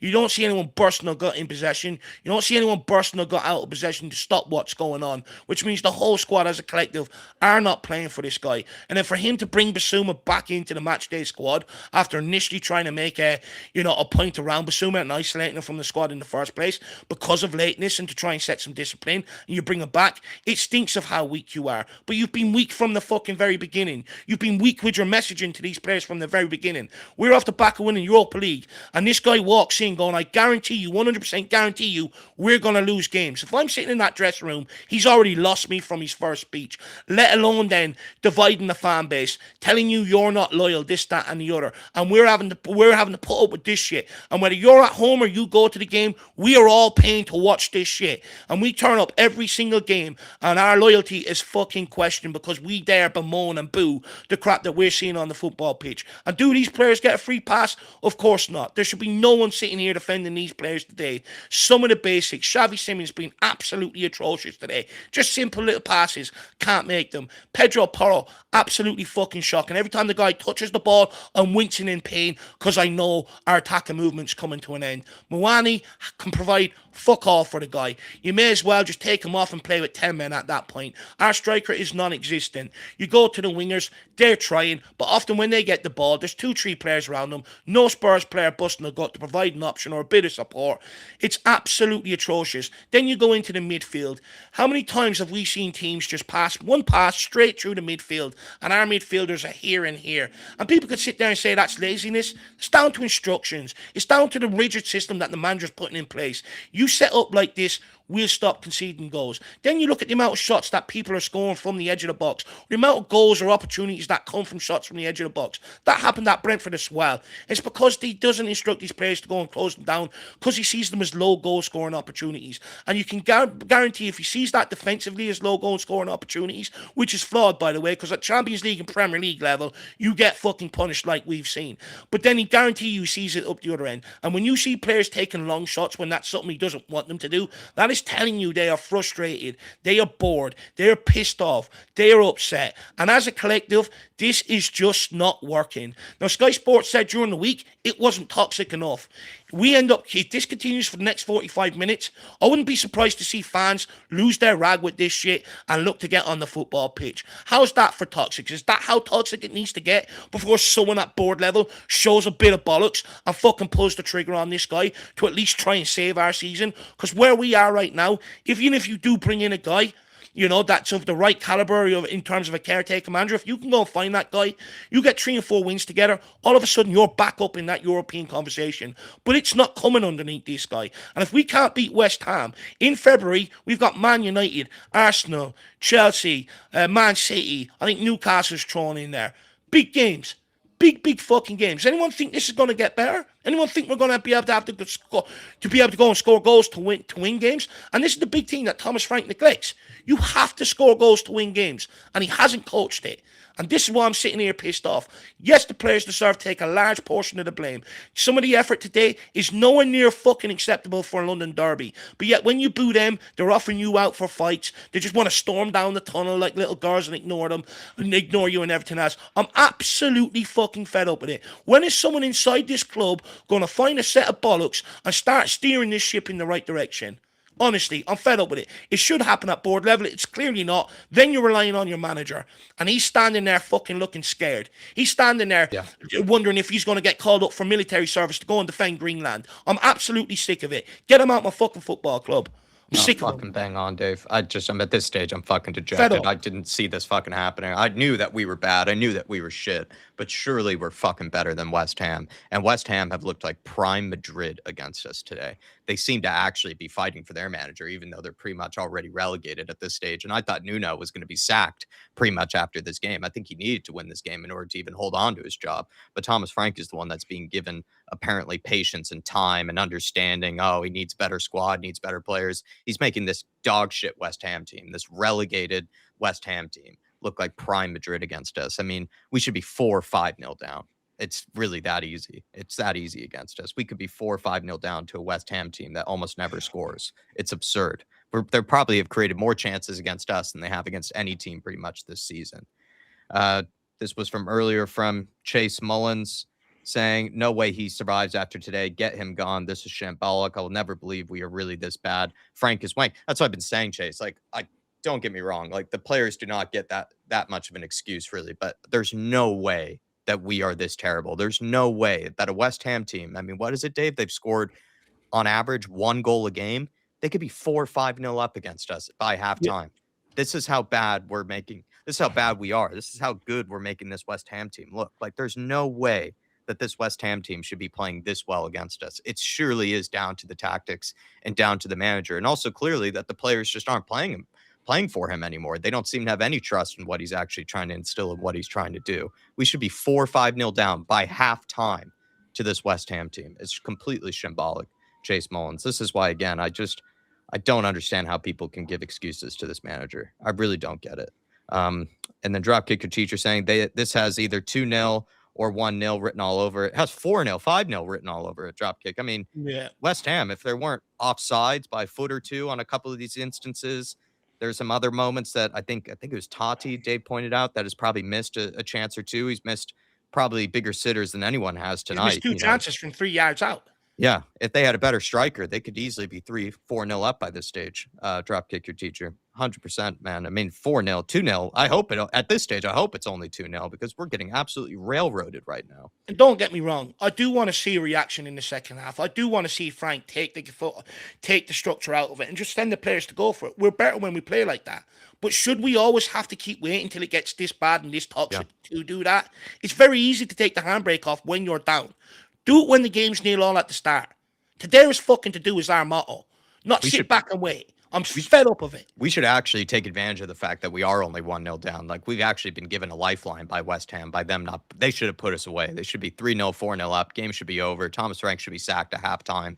But the fact that we are only 1-0 down gives us this chance to actually come back into the game, to be honest. But it's been all West Ham for the whole 45 minutes. Neil Blatt saying, I've become Dave in.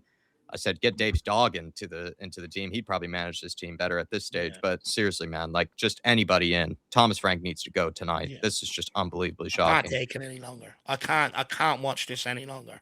Really generous support, though, Neil. Do really appreciate you, man. And then Q7 saying, so I see that you have no goal or wins in forever. I have the solution. I'm going to prescribe you a bottle of Tottenham Hotspur. Take for 90 minutes and you'll be scoring and winning by the end. Like I'm saying, man, What was it? Bournemouth? Bournemouth hadn't won a game in 11, 12 games. We give them a win. They dominated us for the majority of that game. West Ham have looked dog shit all season. And this is the best I've ever seen West Ham. Doesn't seem like it's a coincidence at this point that we're making any bad team look completely unbelievable against us. Wolves, right? Wolves, pretty much dominated us for a majority of that game as well when we played them at home. We're making every terrible team in the Premier League somehow look good. It's just unbelievable at this stage. It really is. Q7. I mean, I thought Dr. Tottenham was relevant and, coming true in almost every game. I did not think that Dr. Tottenham would come against West Ham. That's how low I rated this West Ham team. I was like, surely not that Dr. Tottenham will play a factor in this, but that's just how bad we are, man. That's just how bad we are. Thomas Frank might be the biggest Dr. Tottenham I've ever seen at this point, man. Give me sleeping tablets at this point. I just want to sleep through the rest of his tenure. I can't hack it any longer. Yeah, it's just completely ridiculous. And then James Coffey, big up to you, James. Hopefully you're doing okay up in New York. He's saying Spurs were bad last season, started poorly against Burnley despite winning, bad against Bournemouth, luck versus Man City, and no better since.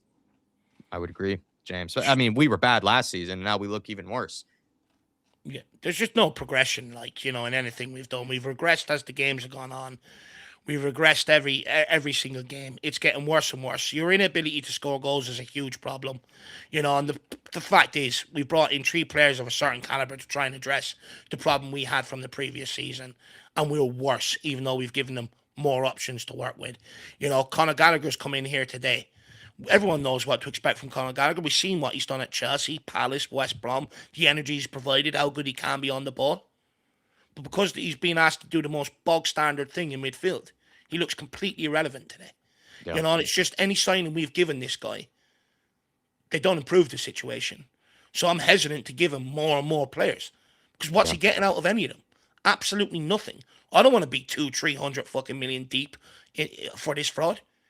Half of the players we've brought in, Paulinho, even though he's out of the squad today, up until recently, he spent a 6-game run on the bench. Yeah. Wani, how many games has he spent on the bench? Simmons spent half of his Tottenham career on the bench so far. Keep giving this guy signings. He keeps benching them. He doesn't know what to do with them. He can't get the best out of these players. It is fair to say with Thomas Frank, in my whole lifetime, being around the Premier League, some managers make a living out of getting the best out of a squad that maybe punch above their weight in terms of resources and stuff like that. But then other managers are cut out for managing top clubs. And what the difference is right there is being able to manage egos. Being able to manage talent. Talent comes with egos. You've got so many people blowing smoke up their ass, telling them how good they are because they're looking for handouts and everything else. So it comes with egos. They're treated as celebrities. And the big managers know how to manage that. And Thomas Frank clearly can't. He clearly cannot. And these players are just not having him. It's clear to see the guy needs to go tonight. He has to go tonight. Roll up, ring up Harry. He said he'll do it for free. Get him in here. All this squad needs between now and the end of the season is someone that's just going to come in and tell them how good they are. It's all you need, just to boost some confidence around the place. Think about it this way, James. Like, we were shocking form-wise under Ange Postecoglou, so the bar was already exceptionally low. He's somehow, Thomas Frank, made us look even worse than we did under Ange Postecoglou. That's what's actually amazing, is that we already were bad last season, and he's made us look incredibly worse. It's actually impressive how bad he's made us look in comparison to what we were last season. He's completely lowered the standards of this football club. Jose walked in talking about wanting to win trophies, got us to a cup final sacked. Conte walks in talking about wanting to win trophies, gets us back in the Champions League football. Ange walks in talking about wanting to win trophies, despite what people feel of him, deliver the Europa League. This guy walks in, tells you you're going to lose games. It was never going to work from the very beginning if that's the message and you're coming into a Big Six club with. You've got to inspire the fan base. You've got to inspire the fans to be with you. And you've got to inspire the players. When you're coming in and going, you're going to lose games, off the back of us foregoing a league and losing game after game after game, it doesn't inspire anybody. I mean, to be fair to him, Dave, he has delivered. His job nowadays, Jack, is to inspire the collective. That's your biggest job. Inspire the collective. And he can't do it. I mean, to be fair, Dave, he has delivered. We have been losing games. Well, yeah, he's promised delivered on his promise. He's delivered, yeah.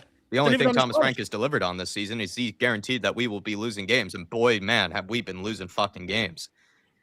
Burke, welcome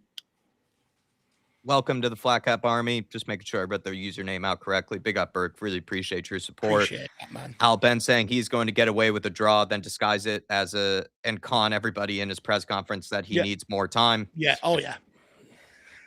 I mean, Al, we should, if anything, just to be positive, slightly, we should be taking advantage of the fact that we're not 3-0, 4-0 down at this point. The fact that we're only 1-0 down, we do have a leg back into this game. But this is the thing, though, as well, guys. He can keep asking for time.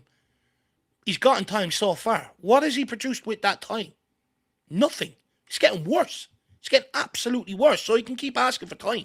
There's only so long people are going to give it to him. The reason why he's still in a job right now, everybody, is because the media haven't gone after him like they did Ange, Conte, and Jose, because they didn't want to play the media game. They didn't want to give people in the media their time. Thomas Frank, no problem. You want to do a 40-minute tactical video with me? No problem. Let me sit here, explain it, everything else.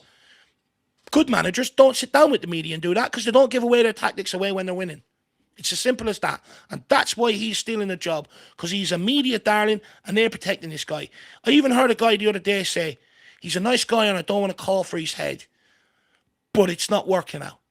And that's the attitude you're dealing with. If that was Jose Conte, Ange, get him out of our, get him out, get him sacked, this, that, and everything else. He's being protected by the media. I'm sick of it. And then Alan, big up to you, Alan. saying, Jack, Dave, what in the world do we do now? How do we move forward? I am feeling lost. Got to sack the manager first, Alan. And then we As a have to club, address more difficult questions after that. as a club, we have one more opportunity in the summer to get it right. When the managerial merry-go round is not happening, there's a chance for us to be able to get a big name of the right experience and the right level to be able to manage this whole toxic situation. But if we get it wrong, we will end up like Everton, scrapping relegation for a period of time if we get it wrong. We have one more chance this summer to get it right, and we have to. And that's why I encourage everybody to get behind change for Tottenham. Got to sack the manager first, Alan, and then we'll deal with the rest of the issues after that. Oh, please. Someone just do something with some quality. Bissouma's come on. Bissouma! Honestly, he's also needs to sack himself by allowing Bissouma back into the team. But Bissouma, Adrian Chia, if you are listening, Adrian Chia, please, Bissouma, we need you. Oh, look, I'll take it. We need him now. We need him. But sack Frank after tonight, regardless. In fact, he's brought him back into the squad. It's weak. And big up Trinidad for the support as well, my man. Really appreciate it. Thank you, Trinidad. Been with us for a while. Thank you for all the support, everybody. Thanks for keeping Dave and I. Honestly, I think Dave and I, we'd probably be trying to strangle each other just so that we both can not have to watch this game any longer. Be strangling out of love for each other. So if we me and Jack had a studio, it'd be long trashed by now. Dave and I would be trying to, put a pillow over both of our faces right now, trying to put us to sleep. Yeah. So thanks for being with us, everybody. You'd probably see I'd probably be sitting here asking Jack to knock me out. Yeah. Dave and I would be trying to slip each other sleeping pills at this point. If you do this UFC move, Jack, you can choke me out for a few minutes. We'd be trying to knock each other out just so that we could both take each other out of our misery. Just hold that steel plate there till I run into it as hard as I can.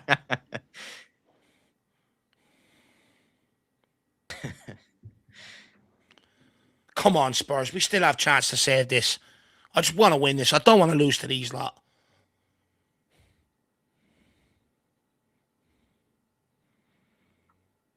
So I'm presuming Archie Gray came off then for Bissouma. Yeah. Shot! Unlucky from Jed Spence. Well, we're registering shots now.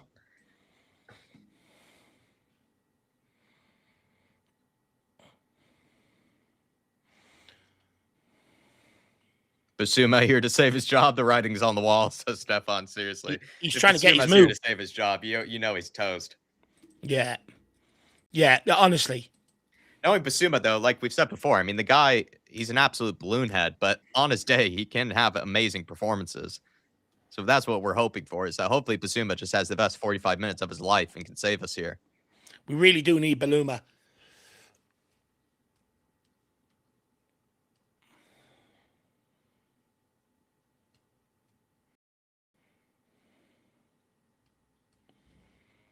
Van de Ven. Good ball. Good ball to Spence. Come on, Spence. Come on, Jedi. Gets it back. Can he pull it back? Bissouma. Plays it out. Xavi Simons, I feel like he needed to stay where he was. That's done now. To be fair to him, Xavi Simons probably should have just stayed where he was. He kind of moved out of the way. Brett Lockhead still sick of watching Frank chew his gum. To be honest, I'm sick of all the tactics board in the tablets. It seems to be, because our last manager had no tactics, there seems to be so much of, look what Thomas Frank is doing, he's plotting, he's scheming. By the time he's finished scheming, the game's fucking over. Rick and Rio, good to see you, Rick. 28 months as a Flat Cap member saying, all right, lads, fear not, he'll be gone tomorrow. Rick, I know you go to a lot of the games, so I wonder if you have any inside source. Wonder if you know anybody at the club. Yeah. To be fair, because I know you get to go to a lot of the games, so I hope you're right. Big up, Rick. It's got to be a free. He's just barged him in the back. Not given. Don't believe it. Romero, good touch. Well done. Can you get this referee gone too, Rick, by the way? That'd be nice. I don't want him to. Why the fact is he refereeing our games? Jared Gillette's been single-handedly the worst referee we've ever had. Every game that he reps for us is always shocking. What a challenge. Don't you dare, ref. Don't you fucking dare. Play him in behind. Look at him. Look him out wide. That's got to be a red card. It's got to be a red card. That's filthy. That's a shocking challenge. course, because it's supposed to be a red, he gives a yellow. If he's right down the back of him, Xavi Simons got sent off for Virgil van Dijk for the same thing. Let's have a look here. Yeah, okay, maybe not. Yeah, maybe a yellow. It looked like he did, to be fair. That's a nasty challenge, though. It's a bad challenge at speed, all right. Big D, no tactics for our team, just all about the opposition. Has to go absolutely spot on. Just vibes and being shit is our tactics. Skunk Works, when you mention Frank, all I think is magnets, gum, iPads, bags, under eyes, hair, bad football. Someone got onto me the other day for calling him a frizzy-haired moron, or under that person have long hair. Tony Olo says, shave his head before the sack, Frank. Yeah, the shame. Yeah. Shame him. I just want him gone at this point. What movie is that from? It's like a movie or TV show where, like, yeah, one of the, they shave the person's head, out of shame. Yeah. Dominic Solanke getting instructions here. Magnets are out again. Yep, Dominic Solanke. What I'm going to do is I'm going to get Porro to get the ball here. I'm going to get him to launch it 60 yards. Yeah. Tic-tac-toe. Is that Solanke, to be fair, he's been injured all season, so he hasn't had the opportunity to play magnet checkers, but Thomas Frank. Playing knots and crosses. Just put that knot there in the corner for me, Frank. 3 in a row. You're not going on till you beat me. That's what it is. You're not going on till you beat me. That's why it takes 7-8 minutes. Yeah, that's actually Thomas Frank is maybe he's one of the best checkers players of all time. And that's all he's doing is just playing every player in the team. He's saying he's just giving them all a game.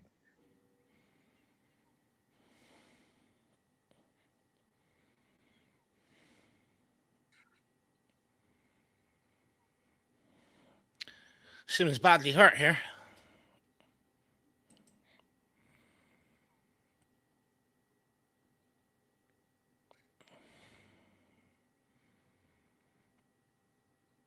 Yeah, that's what it is. It was the Game of Thrones scene. That's what it was. Cersei, she gets her head shaved. She has to walk through the town square. That's what we needed to do to Thomas Frank. Simmons asking for a red card here. Be careful, you get a yellow. He'll book you for asking.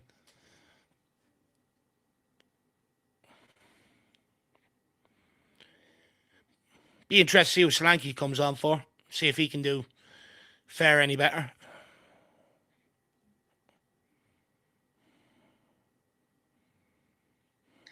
Tyler saying Romero would get a red for that 1,000,000%, 100%, sure. Tyler. 100%. For sure. Romero, if anything, Tyler, he would have won the ball, but then he still would have been given a red card. Yeah. Totally agree.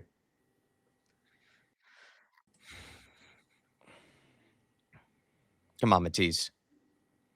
Clips it in. Gets cleared away. Go at him again, kid. Go on, kid. Clip it in on the other foot now. Oh, just getting blocked blocked again. every time. Jesus Christ. What do we work on in training? Make sure you hit that cone. Honestly. Oh, well done. Well done, Pedro. Pedro! Oh, with the left foot. It's falling across. Oh. Romero takes it down. Good touches from Romero. Well done. Move it inside. There we go. Now move it quicker, Spence. There we go. Xavi. Come on, Xavi. What can you do? He's looking to shoot here. Oh, gives it away. Good touch from Matisse. Oh, good touches. Well done, Matisse. Plays it back. And Van Van de Ven trying to get through there. Corner kick to Tottenham Hotspur. Come on, Spurs. Please. Please score one from here. One thing I'll give Matisse Tell, he hasn't stopped trying today. Even though there's not been a lot of quality, he hasn't stopped trying. Yeah. Wilson Odegaard, the other side, has been a bit non-existent. Yeah, he's been pretty poor. Oh, it's a short corner this time. What have we worked on here? Matisse Tell. Oh my Lord, Jesus Christ. Every player, man. Every player underhits it, overhits it. We're in trouble here. We're in trouble here. Vicario comes off his line. Oh, my Lord, ref. Oh.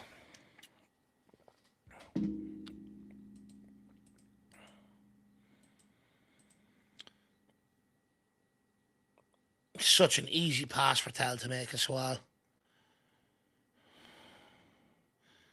Stuart Dack says, I feel sorry for Frank. Such a poor squad and terrible attacking players.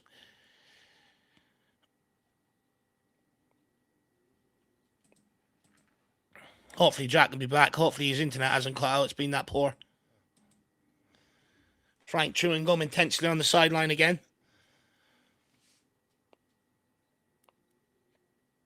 I mean, how long are they letting West Ham take on these set pieces, by the way?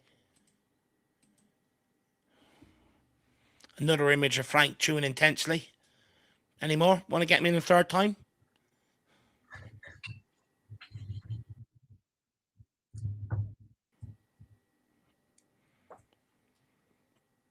Oh, I'm just so fed up with Tottenham right now. It's so hard.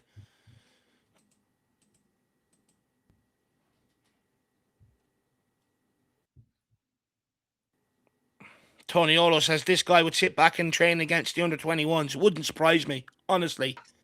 Would not surprise me, Tony Olo.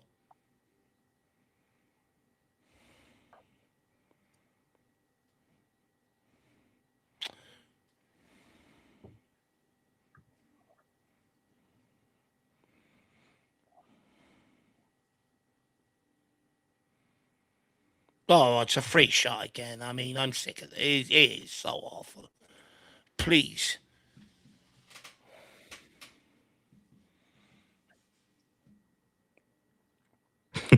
That's a funny comment from Tony.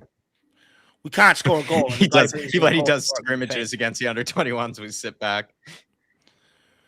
But the fact that we can't score goals and the guy thinks, I know what I need, another coach to come in and work with the defenders, I mean, says everything about him. You know what I mean? It says everything about this guy. He was the one that was supposed to coach that. Him.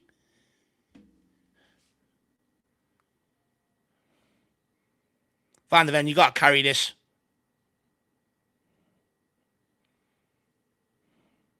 Bissouma.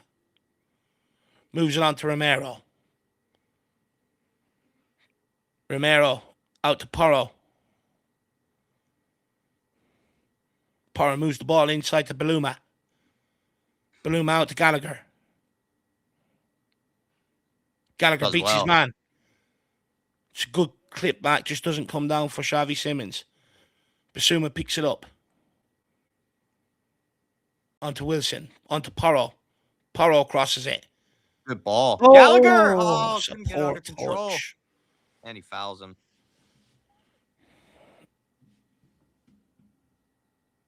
Oh, if Gallagher brought that under control, it could have gotten a shot off. Yeah. Carry on to Romero. Romero on to Porro. Porro, it's a shit pass. Holy God. Please. Please take him off, Frank. Please, please, please take him off. I'm begging. Please. Put Bergvall there for all I care. I don't care at this point. I just can't watch him make any more idiotic decisions today. I genuinely can't.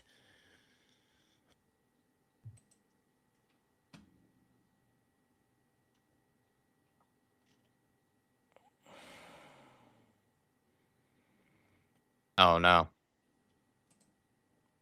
What a challenge from Van de Ven. What a challenge from Van de Ven. Unbelievable challenge from Van de Ven. Get turned, Simmons. Come on, let's spray a pass here.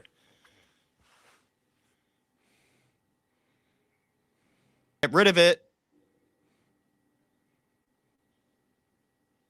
Well done by Bissouma! Oh! Saved by Arbeloa. Unlucky.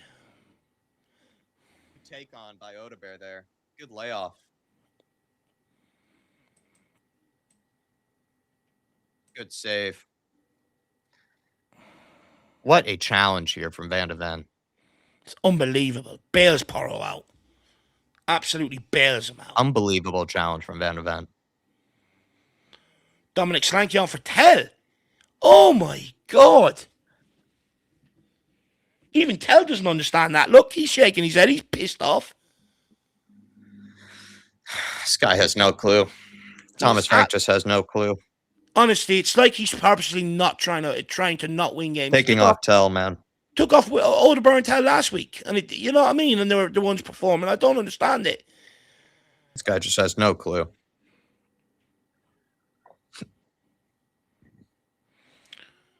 So Wilson Odegaard's gone to the left. It looks like Mawani then will push out right then with Solanke through the middle.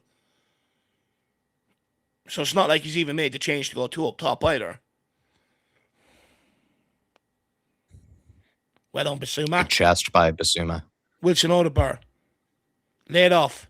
Lay it off, kid. Get rid of it, man. Lay it off. Get rid of the it, fucking lad. ball. Get rid of the ball, please. Jobby. Simmons. Oh, my Lord. Pass the ball. It's like watching a bunch of amateurs. Pass It is the like ball. watching amateurs.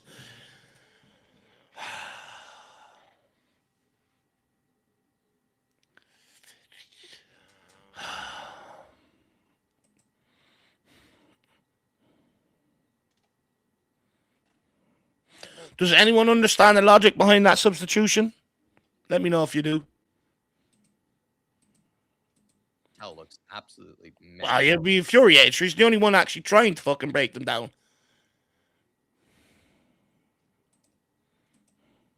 Oh, yes! Come on! Big Romulus! Romy! That's my captain, my fucking leader. Come on, Romy! Let's go. That's what I'm talking about. Bit intent, back post, bosh. Eat that one. Come on, Romulus. Put Van de Ven. What he should be doing is put Van de Ven and Romero up top. Put the forwards in the back line. They're the only ones who can score. It's a ball Pedro in by Porro Porro. with a sweet delivery. Good delivery. Scrap What a that. We'll header. keep Porro on. It's just beautiful from Romy, though. Picked It's that one out. aggression. What a header. Look at the aggression. Bosh, I'm having that one What a right header. above Wan-Bissaka. What a It's a finish. bullet header. Come on, Rami. Oh, my captain. Let's go. Let's go and get a second now. Come on. Of course, it's a defender. Who else? Who else but one of our centre-backs? Always a defender. That's how you also know that this manager is shit, because the only people that score for us are defenders. Yeah. Well, that's why he plays for set pieces. So he can get crosses into them so they can go and score goals. Well, we can't create anything, so the only times we can score is when one of our defenders go forward. Yeah, I know. It's mad. Oh, here we go. You got to play him now. Release him. It's a good ball. Oh, it's over here. It's scrap that. It's not a good ball. It's a fucking shit ball. It's over here again.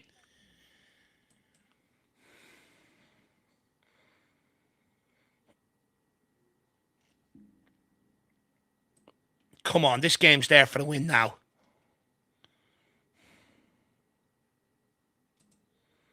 Get forward. Oh, here we go. Come on, Colo. Come on, Colo. The space here. Oh, he does that with it. Oh, my Lord.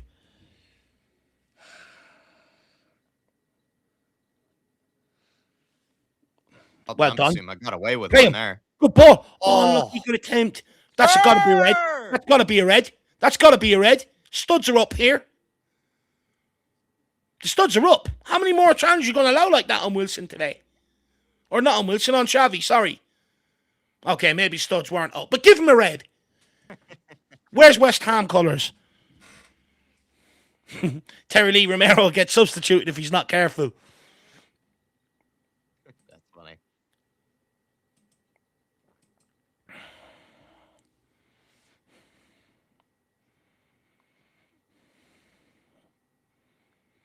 The guy spends more time talking to his coaching team than he does giving instructions. 25 minutes to go and save this game. Come on.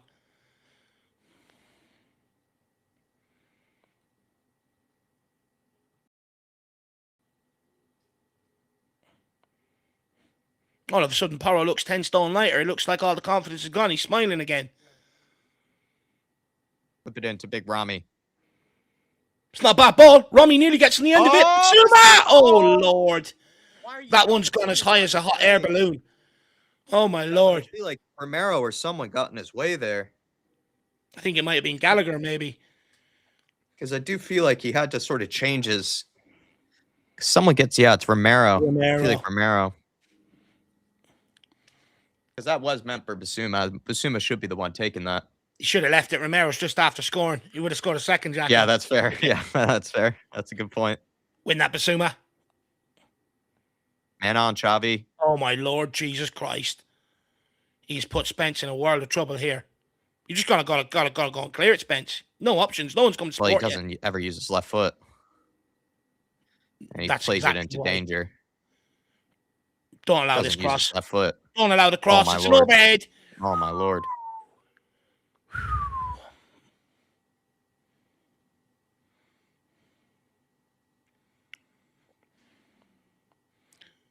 It's just way too easy when the crosses come in.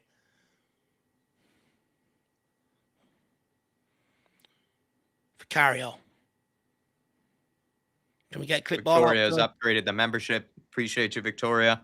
Oh, well. Big up, Victoria. Really appreciate support. My long-lost cousin. I mean, how many more free kicks is this referee going to keep allowing West Ham players to make? It's another one on the counter they just pulled down.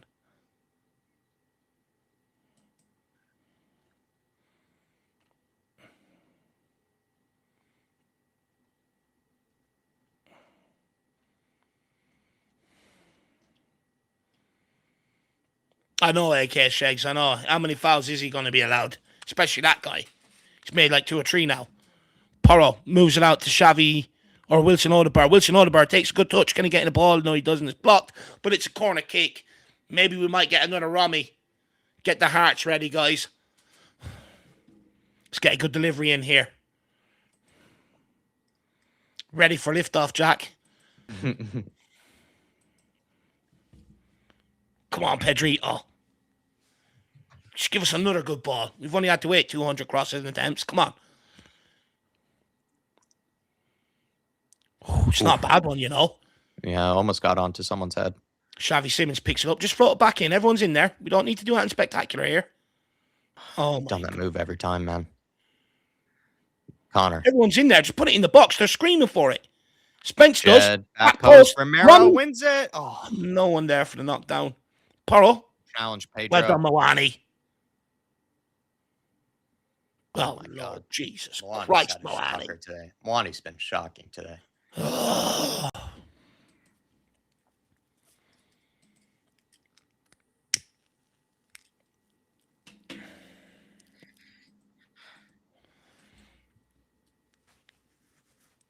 Jeez, we got an image without Thomas Frank chewing gum. He's more calm when we're winning.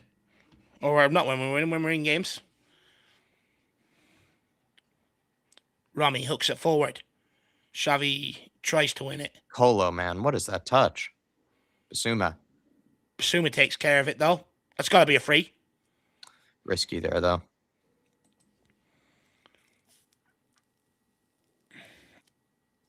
Out wide to Wilson. On the right-hand side. Pedro, you got time, Pedro. It's not a bad ball to back Wani. post. Wani unlucky. Spence picks it up.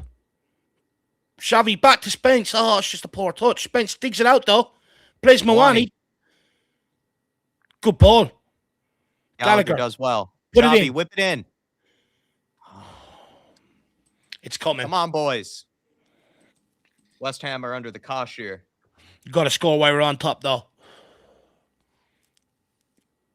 No short corners. None of them have worked out. It's gone back to Jedi. Here we go. Wilson. Bang this. Wilson! Ooh. Skewed wide.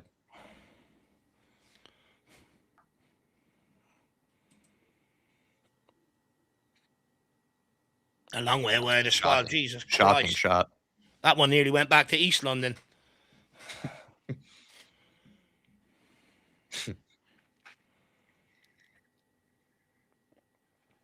Win this. Oh, one he is. Oh, Good ball. pigeons. Good Go ball. on. Connor! Come on, play him. Oh, it's got to be a free. It's got to be a yellow as well. He's just about to play Moani in. Thank you. There's a pigeon on my windowsill here. Gallagher, Maybe it's broken Richarlison away trying to there. speak to me. Oh, that's dirty Could have from scored Simchek. there. Conor Gallagher plays the right pass. We could have scored there. We do need a second goal. Big up Ed Al fan. We're a Dell fan from Hamburg. Come on, Porro. It's a good position here to get a strike on goal. He's tying the laces. You better hit this correctly. Now he's pulled up his left sock. Solanke trying to give instructions here. Don't think he needs any. Just get it on target. Should be the simple message.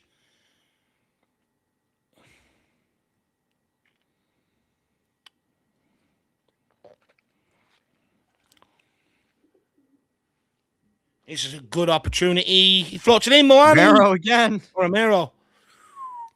Oh, no. Looks like he took a blow to the side of the head there. That one's going to be sore.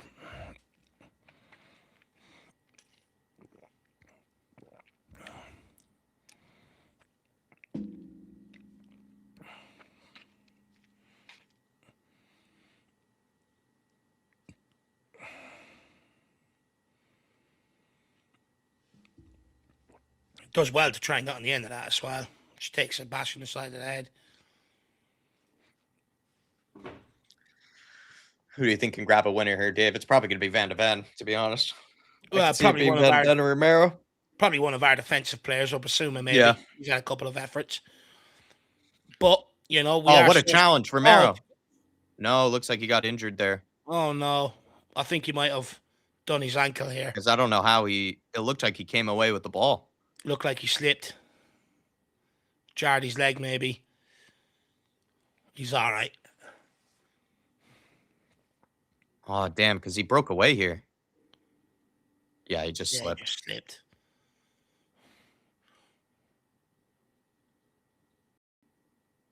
Gallagher, good ball. Solanke, right idea. Just needs to simplify it, Solanke. Too much there. Just simplify it. Good pressure from Colo. Or, sorry, Odebear. Good touch, Spence. Jed, too much. Too much from Jed. Oh. Too much. Just get rid of it. You just hope now this isn't a period now where Spurs sit back and allow West Ham to go and get the winner. Keep doing what you're doing. Keep putting pressure on it.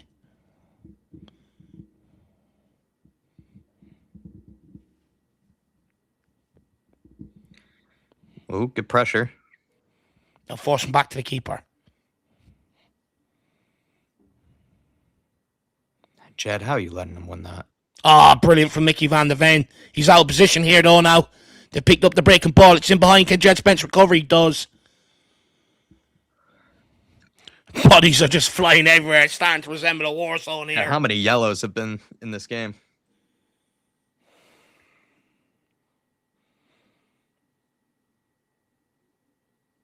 What a challenge.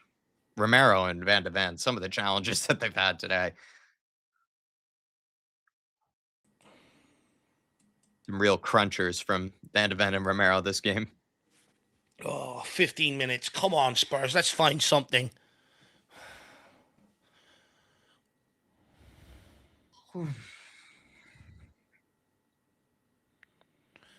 West Ham throw in.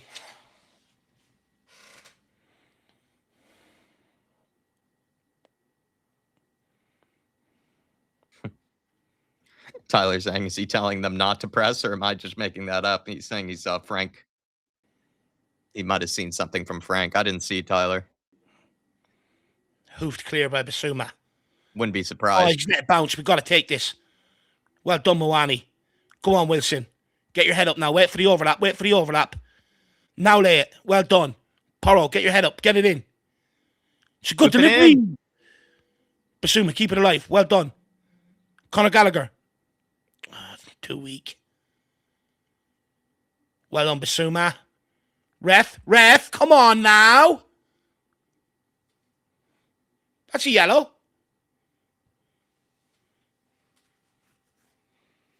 Spurs getting on with it quickly. Ball is at Xavi Simons' feet. Come on. Loses it yet again. I get he's got to try things, but Jesus Christ, kid, make something come off today. Oh, ref, fuck off.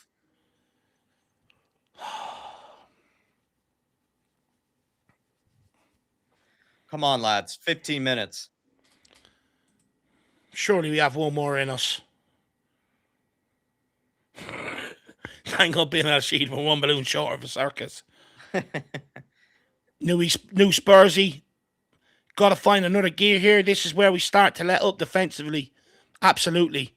It's usually where we end up getting undone in these sort of tight games. That's why we've got to just keep pressing, putting them under pressure. What a touch from Jared Bowen. No way. What? No How late was that way. whistle? Ref. He's making sure he's Is he all on right. delay or something? What the hell is going on? Is he on delay? Oh, he's giving Spence a yellow. Oh, my Lord. How late was that whistle? Oh, he hasn't even touched him. Come on now. Oh, my Lord, ref. Please, fuck off.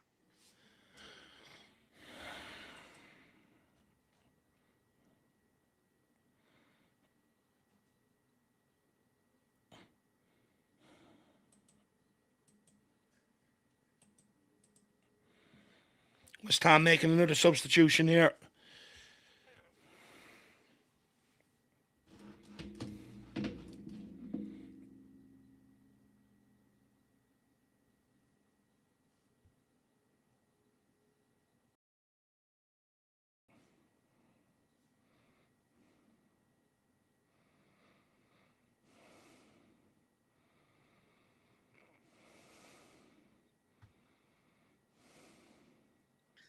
Honestly, who are these West Ham players? That's how bad they are. I don't even know who this Pablo guy was, their new signing. And then the one that they're bringing on, I have no idea who he is. That's how No. bad this West Ham team is. I don't even know who half their players are.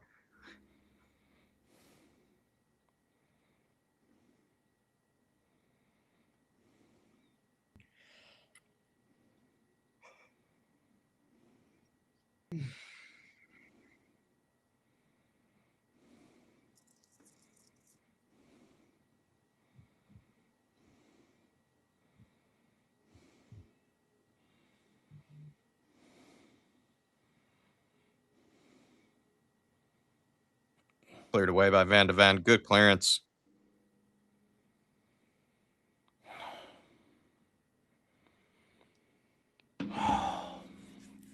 Come on, Spurs. Find something.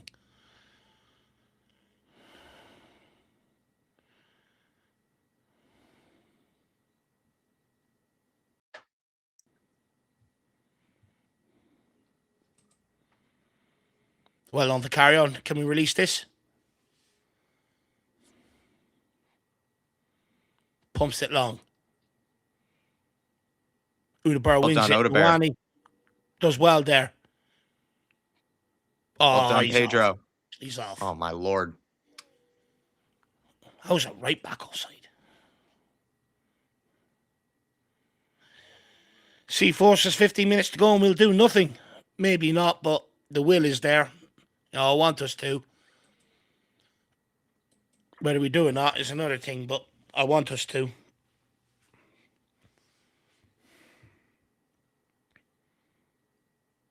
Honestly, he spends more time talking to the coaches than actually looking at what's going on, this guy. His job is in the balance and he's sitting down there chatting. Seriously.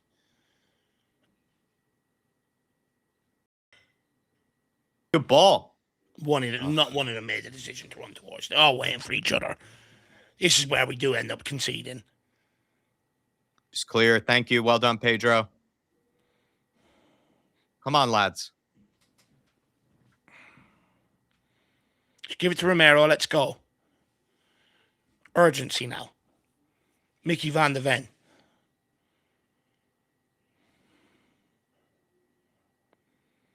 Moves it on to Spence. Spence.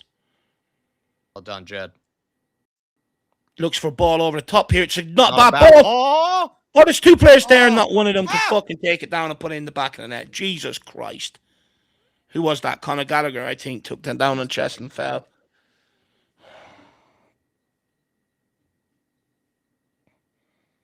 Not bad ball from Spence, that.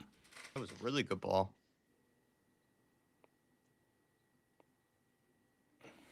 Don't sit off. Go and put pressure on, please. We're just sitting back now. We are sitting back.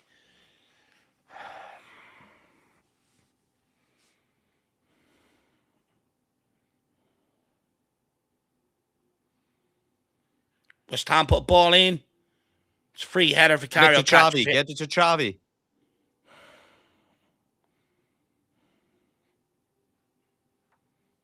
Van de Ven into Spence.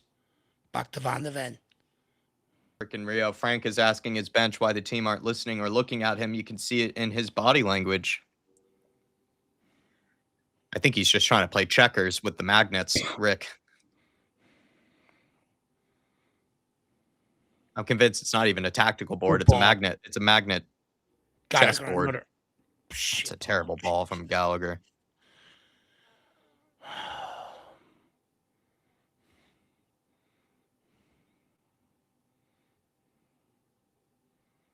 Come on, boys. Bissouma moves on to Spence. Spence out to Xavi. Bissouma on to Romero. Come on, Rami. Look at that space. Romero. Russian space. Good ball. Conor Gallagher. Blocked. Back to Romero. Give back to him. Get out to the left. Let's cross it in. Romero's in there. Play to the back Spence goes for another one over the top. Good ball. Conor Gallagher. Get across. Get to the cross. Moani. Simmons. Penalty. It's got to be a penalty. It's got to be. He's got to pull the trigger. It has to be a penalty, ref. Oh, my God. VAR. He's going to pull the trigger. It's got to be, yeah, it's got to be a penalty. It has to be.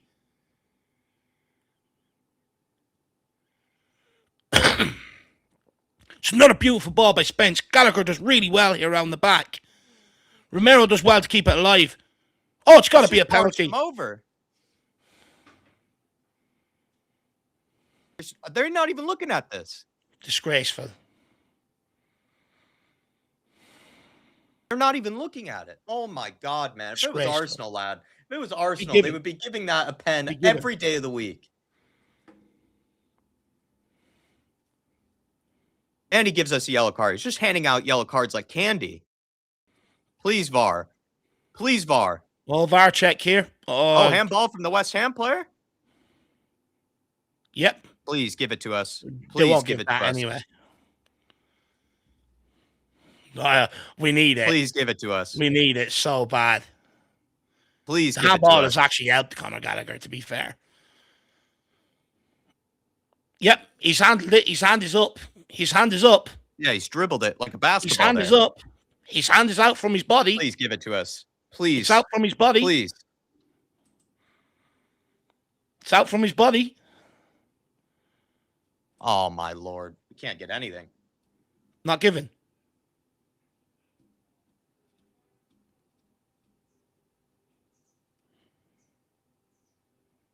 Oh, he's gone to bat the ball away. Come on now. And he went to handball it as well. Again. If this was Arsenal, man, they would be given a penalty for that. It's a shocking decision. Oh, 1 second. 1 second. Oh, it's a poor ball. It's a poor ball. Every it's pass shit decision making or from under Moani. hit. Can someone just play a decent ball? It was a 3-on-2.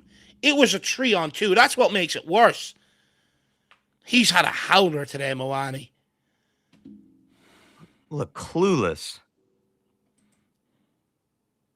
Every player is so incompetent, man. Just simple passes. Ball. No one there. Someone's got to be there, though. Two strikers. Solanke, man. Solanke, you got to make the movement there. That's where the area was, Solanke. He's got to get across there, Solanke. He's got to get across. He's standing. He's just standing there. We need one of our centre-backs here. Come on, please. Mickey Van de Ven, Romero. It's Porro with an outswinger. It's gone short. To do that. To fucking do that. Jesus fucking Christ. That Spurs fan is losing it. If anything, I think Odegaard needs to try to take on a shot there. He didn't need to give it back to Pedro.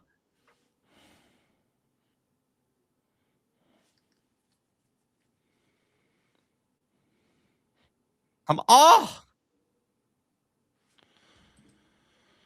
Oh, my nerves.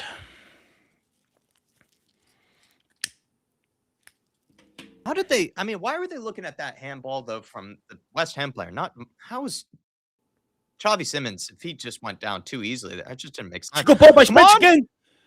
Porro, you got time. Pick out a good cross. It's a good one. Back post. Oh, he's headed it down into ground, Simmons.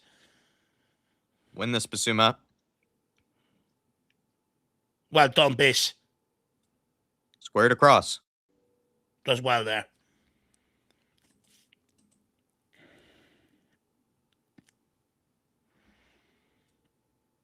Not bad ball by Decent Conor ball. Gallagher. Can Pedro Porro keep it in? Well Corner done, kick. Pedro. Come on. Right, Porro. That's one thing, but put a fucking good ball in the box here. Jesus Christ.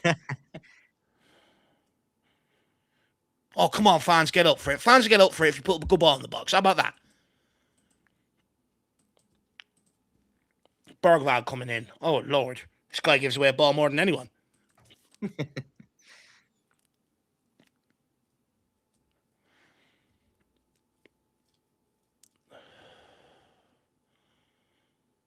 It's a weak corner.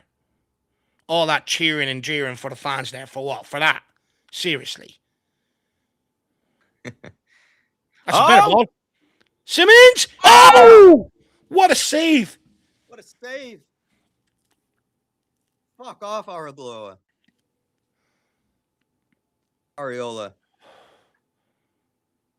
Oh. Good chest. Good touch. It's an all right hit. It's very savable once he sees it. Keep it on right to guess the right way there. Yeah. Come on, Porro. Good delivery now.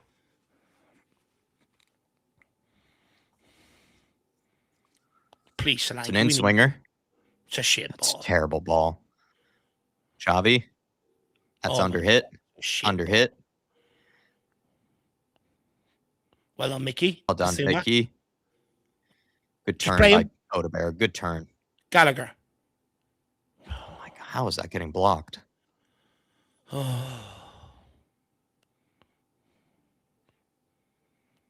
Put it in. Nothing fancy. Oh my God. Took forever there. God, please.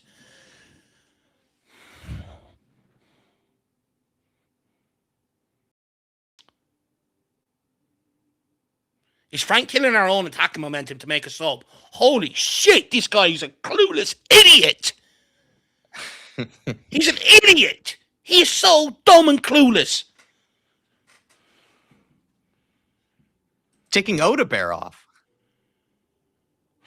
We should have took him off long ago, not Matisse style. I agree, but then at this stage, I feel like you keep Odebear on. Like, what's Bergwijn going to do?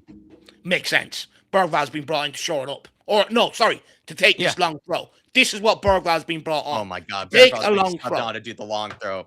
Oh, my Lord. Get this manager out, man. Get this manager out. He's creaming himself over having a long throw.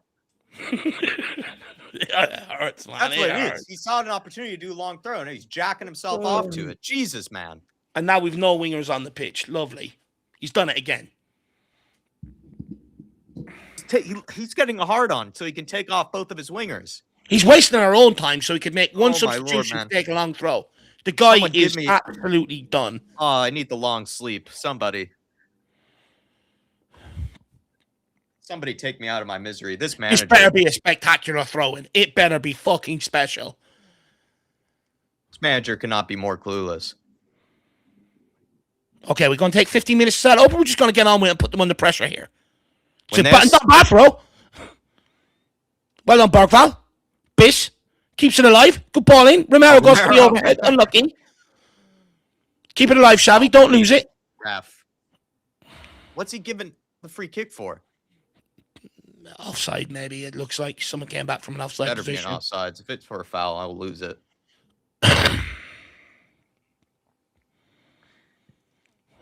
I actually don't believe it. When we have them pinned back and he makes a substitution for a long throw in, and now he leaves us with no wingers on the pitch, I can't believe it. I mean, is this the guru everyone painted? Jesus Christ. Come on now.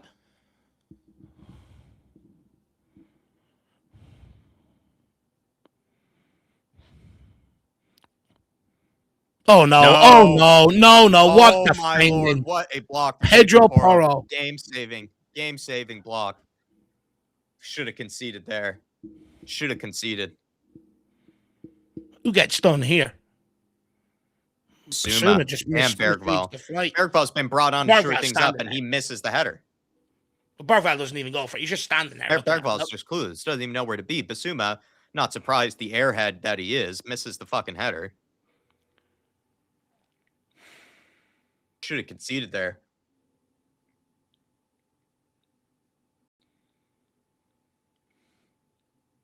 No! Well, it's coming now. Same again. He's only been brought on. We bring on a guy for a long throw, and this guy makes a change to win the game, and he's done it. Get him out of my football club. Get him gone. Get him fucking gone. Thomas Frank better be gone.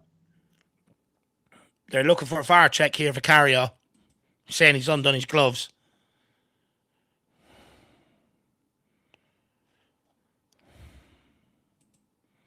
Get him gone. He's single-handedly killed our momentum this game. It looks weak there from Vicario. Doesn't even see what's going on. There's someone maybe nudging on him. Might be Callum Wilson, but it might be offsides, Callum Wilson. No, he won't be offside because the corner kick isn't from the byline. But after the initial win. Vicario just doesn't even read the flight of the ball here, though, either. It deflects here, so he could be offsides here. No, it's an own goal. It's an own goal from Jed Spence. It's weak stuff from Vicario. It's weak from Vicario. It's not even an own goal. Jed Spence. Jed Spence, man. Why?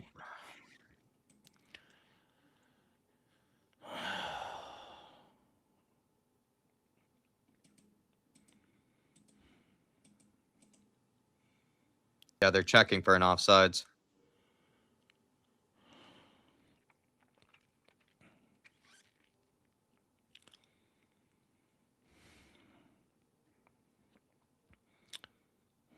He's not sitting down talking to his backroom staff now, is he, prick?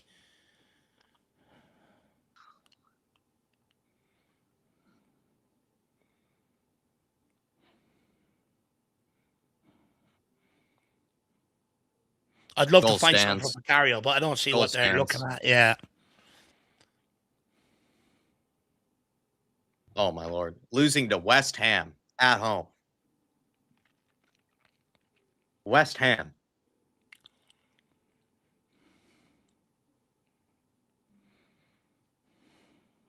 Nothing else to say. Get this man gone. Nothing else to say.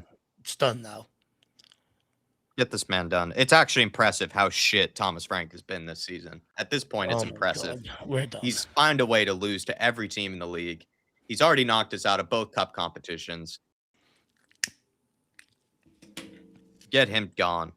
Kills the momentum in possession to take a long throw in right at the depth. I mean, seriously.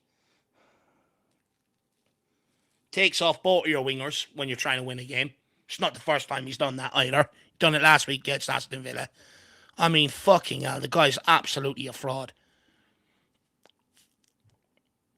I really hope it's El Sakiko. Get him gone.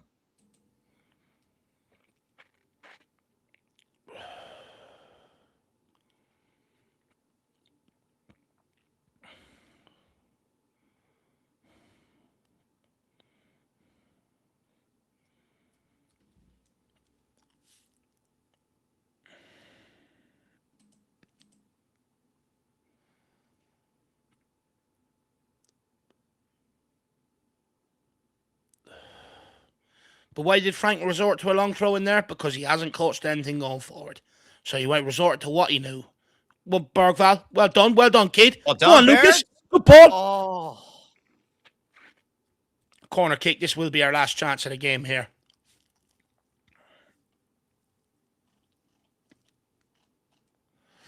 This will be our last chance of the game. It's got to be a spectacular corner kick. It's not a bad ball. Gives us a chance. Oh, it's gone out for a goal kick. No, it's a goal kick. That's game. Oh, that's game. That's what? 3 wins in our last 15 games now.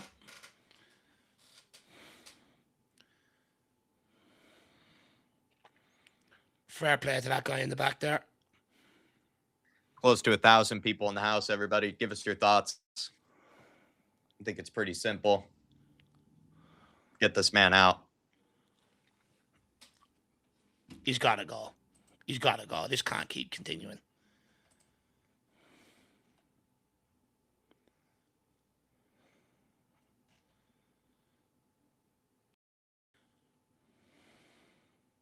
Spurs fans saying to Thomas Frank, you're getting sacked in the morning. Interesting.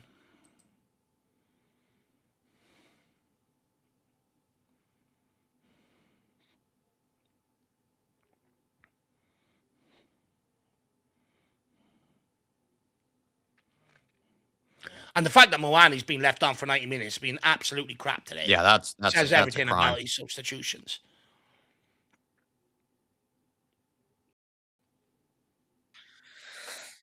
All we do is cross. All we do is cross every time. Swing it out wide, cross. Swing it out wide, cross. But this is Thomas Frank ball. This is what he does. It's all he knows how to do.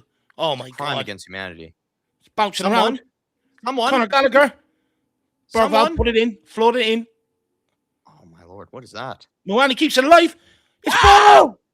Please. Please, someone go for the overhead. Someone put their boot to the ball. Someone. How has it not gone in? How has it not gone in? Oh my God.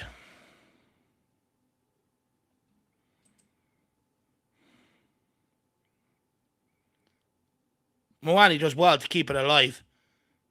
Conor Gallagher tries. Just what a clearance. Go short. Put it in the cross. Oh, he subs on Bergvall, and then we still throw it short. Spence. Oh, it's all. Oh, what a shocking cross. God. Just blow the Game. whistle. That's game, everybody. That's game. This can't continue. We have lost to West Ham, sitting in 18th, 14 points in the league. Now they were 13 points. Now they're only 10 points behind us. This was a game for us to separate ourselves from that. And, you know, if one or two more games like this, and with the month we've got coming up in February, we could very easily be pulled into this under Thomas Frank. It's time is now. He's got to go. The tactics are just so unbearable to watch. It's so basic. Move it from left to right, swing it in the box. But then even then, he's not instructing the players to commit to get bodies into the box either, which is even more mind-boggling. His substitutions are getting worse and worse as the games go on. I mean, last week, Tellen Udborough at the heart of the revival, he took the ball off, went three strikers up front, had no one to cross the ball. Then today, you know, Matisse Tell gets taken off when it should have been Udborough Moani. Then near the end, we're building a little bit of momentum, putting the pressure on, and he kills it by bringing on Bergvall and going for a long throw-in. But the reason why he resorted to that long throw-in to try and go and win the match is because it's all he knows, Jack. It's all he plays for. If we can't get crosses into the box, it's get balls down the channel, pick up throw-ins, pick up corner kicks. I'm absolutely fed up with it. It was bog standard crap tactics. It's useless. Look, these players also don't get a free pass. This is a derby game. Whether you want the manager here or not, you show up. Start showing some sort of fucking intensity. The fact that Bissouma comes in out of nowhere and shows more passion for the game than any other one of them players today is absolutely disgraceful. We've got protests going on again. Weak ownership at top. Where things just haven't changed. Weak manager. I'm just absolutely fed up. This guy is killing my love for the game. He's killing my love for football. I used to, even under managers, even when things were bad, I still wanted to rock up and, believe that this will be the game, things will change. Had hope. I'll go into these games just already resigned to losing. Because of the manager's tactics. He set up today to respect them, sit off them. They scored the first goal. We only went after them when we went one down. Same with Aston Villa. We only went after them when we were two down. And these are games at home.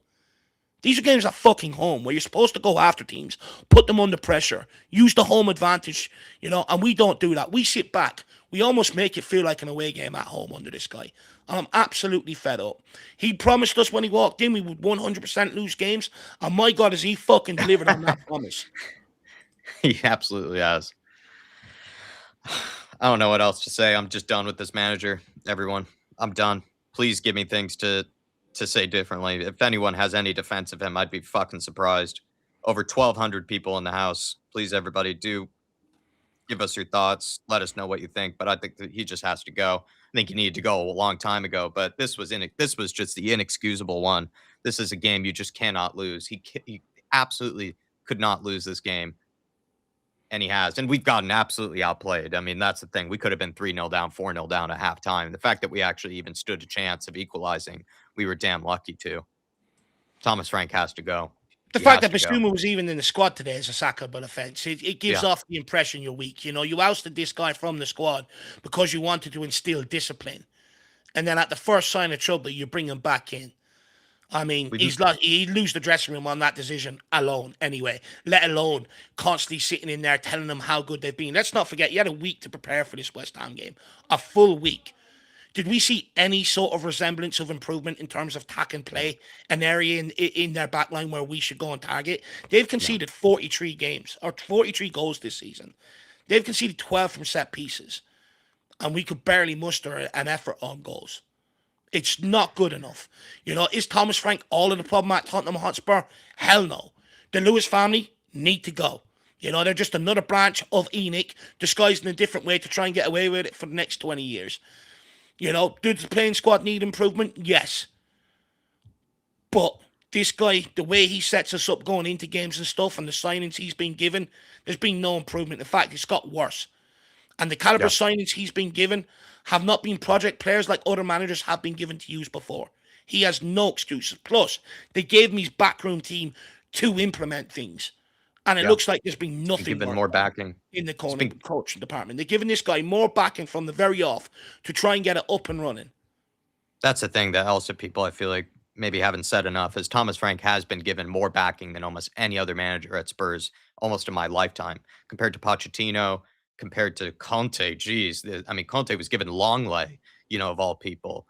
Like, think about what Thomas Frank has been given, and also the fact that he was given all of his backroom staff. We haven't even done that for any other manager before him. This guy's been given all the backing. I mean, of course, you would like there to be more, but he has been given more tools than any other manager that we've had recently to succeed. It's shocking with how little he's done. And like Davis said, he said, I guarantee we'll lose games. Man, have we been losing games. Daniel Larson saying, get this fake manager gone now. Again, guys, sorry for defending him somewhat. No, I mean, Daniel, no need to apologize. No one needs to apologize. The players get no excuse, man. The players get no excuse. Like, they absolutely need to be scrutinized as well. It's just, we are not this bad. That's what I'm just going to maintain. We are not this terrible. We have been made to look absolutely god awful. We've been made to look like an under 6 side with this manager. But these players do not get any excuse either. Don't get me wrong, Daniel. You made a very valid point about it with how bad they looked this game. And this was also probably one of their worst performances, I would say, this season from the players. There have been games where we've lost where we've actually looked okay for the most part. This one is easily the worst performance, honestly. And how many times have we said that this season? Worst performance of the season. Worst performance of the season. This might single-handedly be the worst one. But just to maybe shed a light on how bad this guy's tactics are and how average they are. Under Ange Postecoglou, it was so easy to play against. It was so predictable. There was no change in it. Yeah. But even he managed to do the double over Thomas Frank, which shows how clueless and how crap his tactics are. When even Ipswich figured us out and teams like that, Thomas Frank couldn't. It highlights how crap and how basic this guy's tactics are. And only Spurs would go and hire the guy that the guy with no tactics beat twice. Only Spurs would do that. And I'm sorry, but I don't want to sink any more money into this clown moving forward. I just don't. He is everything a Spurs manager should, what's the right expression? Like, what we want in a Spurs manager, he just isn't. To dare is to do, be brave, go after teams. He doesn't do that with the way he sets up, home or away. Inspired, we want to hear that we're pushing for something. We're looking to achieve something. The only thing this guy told us we were going to achieve is lose games of football. He's already divided the fan base. He's not inspiring the players. He's not inspiring the fans. And he's certainly not inspiring the owners to act quicker to get more players in here to help this situation. He just has to go. Our motto is to dare is to do. Even in my lifetime watching Tottenham Hotspur, and we've had similar or worse squads, we've always gone and given teams a go. Always. Always. But this guy, no, sit back, respect him. Every game, I have to hear him tell me how great Wolves are. Looks like they're going to get relegated. How Yeah, great West Ham are, look like they're going to get relegated. How special Brentford was. praising How great relegated Bodo teams. Glimt was. I'm fucking fed up with it. It's not like we're playing Real Madrid, Barcelona, and teams like that. We're playing Bodo Glimt, He's making them look like Wolves, Real Madrid the way West that. Ham, even Bournemouth. 11 games without a win going into that game. And before the game, how good they are, how great they are, how good, how good. I'm absolutely fed up with it. I'm sick of it. And if that's the messaging he's putting out there to fans, can you only imagine the messaging along with the detail he's giving the players and how boring that must be? I mean, this is probably the best I've ever seen West Ham look against us at home. This is probably the best performance I've ever seen them have against us at home. That surely is not a coincidence. Get this man gone, man. He's an absolute fraud. Jerome saying, I'm effing done. Get this man gone right now. Tool, Odebear off to put Barrick Ball for a long throw. Absolute effing prick. Get this fraud out now. I'm in complete agreement, Jerome. I mean, I couldn't believe my eyes that he took off Matisse Tell, and then he's also taken off Odebear. That's now 2 games in a row where he's taken off Yeah. both of our wingers when everything is already based around playing down the wings and getting it out wide. And he takes out the 2 guys that do actually do well in the wide areas. It just doesn't make sense. It just doesn't make It's sense. clueless. Yeah. What was that game? He put on 3 strikers, Jerome, took off all the Yeah. wingers, and he single-handedly sabotaged us. He's done it again. He's done it again, Jerome. Eddie saying, I said Wilson loved to score against us, and what did he do? He scored against us. He scored 2 minutes late. People said Ange didn't have a plan B. At least he had a plan A. I agree, man. That's the thing. At least there was an idea of how we wanted to play under Ange. Under Frank, we seem to have absolutely no clue how to play. In possession, even now out of possession. In the beginning stages under Frank, there was seemingly an idea of what we were doing out of possession, but now that's also gone out the door. We got absolutely railroaded by West Ham today. They Yeah. could have scored 3, 4, 5 against us in this game. I mean, it's just nothing is going well for Thomas Frank. We're not even good at set pieces anymore, Eddie, and we relied on set pieces. Tony Yolo saying West Ham haven't won in 2 months. Unbelievable. It's inexcusable. They've won one game on the road all season. One. It's inexcusable. True Puck, member for 16 months, saying we had 21 total shots. Moani had 0. Bissouma had 3. Oh, my Lord. The fact that he kept Moani on, too, it's just... I like Moani, but he had a shocker of a game today. He needed to be taken off. The fact that he never took off Moani, it's unbelievable, man. This guy just doesn't even see the game in front of him. And you see how angry Matisse Tell was being taken off. If you're a player and you're sitting there and you're like, well, I'm the only one that's actually trying here, and you get taken off, it's going to tell you, what's the point? He done the same with Papa Matsar. He done the same with João Paulinho. What's the incentive for these guys to keep performing when he keeps taking them off? If I'm walking off my pitch, scratching my head, I'm like, I'm friends with Moani, I'm friends with Odebear, but how the fuck are you two still on? Honestly, he's lost Matisse Tell there today with that. Lost them. No, I wouldn't be surprised if we see more rumors of Matisse Tell wanting to leave after that. The Big D saying he should have been sacked in November. Absolutely awful. I completely agree, Big D. Like, this is why I just don't understand why people want him in the job. Like, it can't get worse than this. Like, there's just anybody could technically do a better job at this point. He's lost so many games. He's knocked us out of both cup competitions. He's doing such a terrible job that I don't see how anyone could do any worse at this point. So you might as well just bring in an interim. And we just saw it today in the case of Manchester United. They bring in an interim manager and Michael Carrick. You see a little good feel factor. You see them turn things around. You see them play absolutely much better under a new manager. Not saying it's probably going to last very long, but at least they get a win. At least they have a nice day. At least they have a good start to the weekend. Like, this is just awful from Spurs. Like, it can't get much worse than this, man. You might as well just bring someone in new just to get that feel good factor back. I think if we do, and everyone wants him gone by the looks of it, we have to accept it's going to be an interim manager.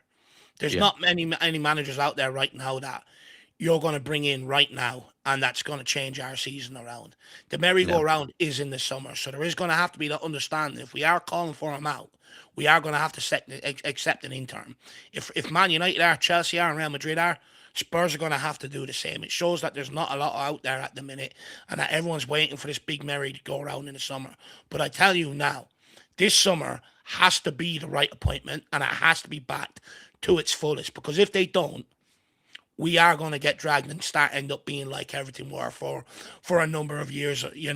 When they were mismanaging their money left, right, and centre, spending it poorly, overpaying players, this, that, and the other, got themselves into massive financial constraints, and then all of a sudden they were absolutely fucked, and it took them years to get out of it. We will end up the same if we make one more bad appointment. Honestly, we will. He needs to go tonight, right now. He needs to go. DJ AK, member for 18 months. Poor Dave's local Indian has had to close business because of the lack of results. Enoch out, Frank out. I need a beer. I need many beers, DJ. I think I'm going to I have need an to. Indian. Yeah, Dave. I mean, that's the point, is that Thomas Frank's form should just be judged by how often Dave's getting the takeaways. Dave's losing weight, at a rapid pace Right, because of Cypher Thomas lad. Frank. That's the only positive of Thomas Frank. He's gotten Dave to start working out even harder now. He already was working out, but now he has to work out even harder just to get the stress out of Tottenham Hotspur. It's getting ridiculous at this point, DJ. Yeah. He's driving all the local takeaways out of business, Thomas Frank. That's another reason to get him gone. Well, like when Gessler too. Yeah. Sorry. you got the fans booing him and your own fans singing you're getting sacked in the morning. I mean, it's beyond conceivable if the club don't pull the trigger within the next couple of hours, honestly. What are we waiting for? But then you also look at it. Is it ideal to be looking for a manager and trying to bring in players in a January transfer window? Like, we can barely bring in players, let alone try and do both. I just don't trust the board to do anything. And then Gessler Toon saying, get Ryan Mason in as caretaker. Will definitely do better than Frank. Knows the players and setup. And Poch back in the summer now. Frank out. I think Jack was joking anyone with at me the this. other day. Mason has a better win record than Frank by now. Can't believe that's actually probably true. Ryan Mason I was probably laughing does when have you a said it, better. but when I sit there on a deep, it's actually true. Ryan Mason has a better win record than Thomas Frank. And to think of the squads that Ryan Mason probably was inheriting at the time, and also think of the situations that Ryan Mason was inheriting, to be fair to him, and he was able to actually get a tune out of some of these players. Unbelievable. This is the worst manager I've ever seen at our football club, to be honest. The worst one. He has a worse winning record than Christian Gross. It's just that terrible. But yeah, I think at this point, I just bring in anyone. Gessler, I bring in anyone. I don't really care. It could be Dave, could be his missus, could be his mom. Give Could be your Charpie the mom. job all I care. Could be your dog. I don't really care at this point. Anybody. I'd rather players just coach themselves at this stage. They actually seem to do better when they just don't listen to Frank. Dropkick your teacher saying they haven't won since early November. Only 3 wins. Again, not taking our chances and got a bit late. We knew it was coming. Zero ambition if they don't sack. Two things on that. Yeah, go ahead. We say not taking our chances, but how many actual good chances do we actually create? I was going to say that. You're begging for us to take half chances, pop shots from around the edge of the box. We don't actually create any good, clear-cut chances the way teams seem to be able to against us. To actually sit here and say we're not taking chances, we create fuck all. We create nothing. I mean, even if you felt like we had chances that we had missed this game, we should have been 4-0 down by halftime. Yeah. It doesn't matter how many chances we might have wasted ourselves. We should have been 4-0 down. West Ham completely dominated us for the majority of this game. We had a spell in the second half, but compared to what they did to us, it's just not even a comparison. It's not even a comparison. I mean, they just completely outplayed us for the majority of this game. We should have been 4-0 down. And then I agree, dropkicker teacher, zero ambition if they don't sack. I don't know how they sack Ange Postecoglou off the basis of what they brought it up for. And then Thomas Frank has done this single opposite of keeping us in all competitions. That was the whole point of Thomas Frank. That was the whole remit, was to keep us competitive in every competition. He's made us the least competitive in all competitions. And the thing is, let's get this straight. Nuno, he's not I would argue, a great Premier League manager. We had him in charge. He had Kane and Son. And look how little he produced with them two. You know what I mean? And we're being exposed by that. I mean, come on. Come on. That's the barometer, right? Someone like Nuno has just absolutely outdone us and classed us. Al Ben saying, no sacking for this guy. We hired a boring mid-table manager, and we are boring and close to mid-table. He is doing his job. It's the fact that our expectations, right, going into the season now, were 8th, 9th position, just challenging around the top 10, potentially go decently far into a cup. The expectations were at the basement. The expectations were so damn low for this guy. And somehow he's fallen below them, Alben. Somehow he's fallen. That's what's actually impressive about Thomas Frank, is that he's actually somehow done worse than Ange did last season. Ange finished 17th. We lost over 20 games. We look set to do that now. We look set to lose about 20 games this season as well. And somehow he's falling well below very, very low expectations. It's actually impressive how bad he is. What baffles me, though, is, some of the defence behind this guy, honestly, that I've heard so far this season. I mean, the guys come in and completely lowered the standards of the football club. The club made the managerial change, in their words, and their statement was because they believe we should be challenging across all 4 competitions. And we're out of, well, 3's already over. The league's done. FA Cup's done. League Cup's done. Anyone fancy us beating Dortmund or beating Frankfurt in the last 2 games to get out inside top 8? I don't. So you can almost kiss goodbye to the Champions League as well at this point. And at the end of the day, people sit here and say, Dave, have the faith. For what? For what? We can't score goals. You can't score goals. You can't go and win games. It's that simple. I've lost all faith in it whatsoever. And I hold my hands up. I wasn't the biggest fan of this guy in the first place. But it wasn't just because I hated the guy. I labelled out my reasons why. And I gave him stuff to try and prove me wrong on. And he's done absolutely none of it. In fact, he's actually worse than what I even thought he was. And my expectation was low coming into this football club. And it's the first manager we've actually sort of lowered the expectations for to give him a chance.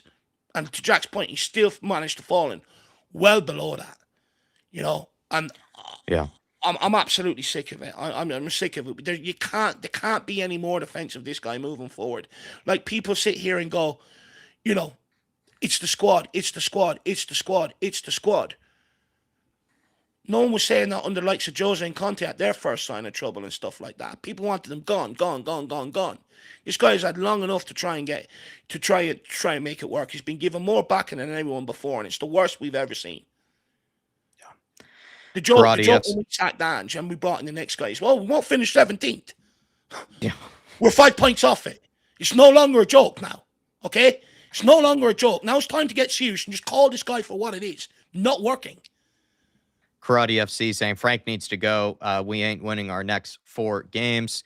We also had a comment from someone saying that, Machina Joe saying even Wolves battered this West Ham team. Exactly. Wolves battering this West Ham team. We also saw Forest, right? Away from home. Forest went to West Ham Stadium and was able to pick up a good result there. This is not a good West Ham team. We made them look like prime Real Madrid today. It's just insane. They absolutely dominated us, this West Ham side. I can't believe I'm even saying that. Dave was even asking about, what sort of performance do we need to see, in the pre-match buildup. This could not have gone. This was actually out of my wildest expectations and dreams, to be honest. I did not actually think that we could actually be this bad, especially at home when already we were under pressure. This guy just needs to go. Everyone was sitting there going into this game, I know we're bad, but we'll beat West Ham. Yeah, we'll beat West Ham. Man. Or we're bad, but we will beat West Ham. We got dicked off the pitch. Played off the park. Absolutely destroyed. I mean, that's the thing. We were all expecting to win this game, and we weren't really going to even give it that much credit. Like, I think we were just expecting to win it because West Ham are terrible. We all knew that they were bad. We made them look unbelievable today. Jerome saying the game plan today was give the ball to Porro and just spam crosses in. Porro had 24 crosses today and only 6 successful. Absolutely fraud game plan. I mean, that's been the game plan for the majority of this season, Jerome. And it's just, if anything, I think teams are actually really copping onto it because the amount of crosses that we get blocked as well, it's almost like teams immediately know that we're just looking to swing it into the wide areas, and then we just look to sort of take it down the byline, whip in crosses blindly when there's sometimes only 1-2 players in the box. It's just clueless. But it does seem like actually the amount of times we see blocked crosses, it's almost like as if they actually know that that is the only game plan from this team. We never look to break teams down the middle. Like, I'm not being funny. I could go down to my local side and implement that tactics. I don't need magnets. I don't need iPads. I don't need a whole coaching team. I could implement that into my local side here. It's bollocks.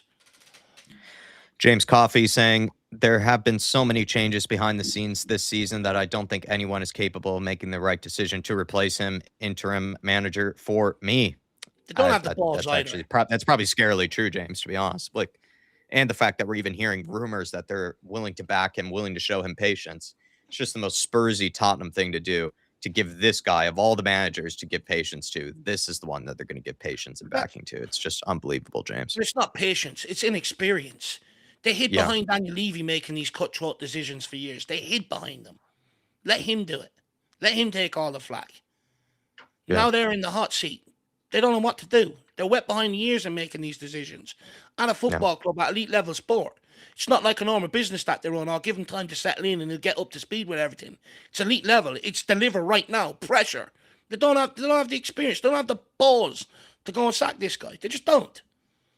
Yeah, at least Levy had the fucking cojones to actually sack these guys when he sacked saw that fucking trouble Nuno was brewing. in October. Yeah, He didn't even let it go on this long. Yeah, actually, that's if anything. Actually, I have to give credit to Levy on that one. He knew kind of when to sack a manager, whether it was even the right manager to sack. He at least knew when the time was up. It felt like, and he would listen to the fans. You know, Daniel Levy, once he saw that the fans were having enough of a manager, he usually would get him gone. George Hill saying, long throw sub, get this absolute terrorist coach out of my football club, says George Hill. I know, George. When Dave pointed that out, you know, as well as you pointing that out there, I just couldn't believe it. You know, he's now 2 games in a row taken off both of our wingers. And then in that situation, he sees that there's a long throw opportunity and brings on Lucas Bergvall. Like, when was the last time we've actually bring on Kevin Danzo if you're going to be that stupid, honestly. If you're just that obsessed with long throws, bring on Kevin Danzo. But that'd be too obvious. He had to disguise it a little, Jack. You know, so that's why I done it with Bergvall. But in general, when was the last time we've caused any sort of trouble off a long throw? When? Yeah.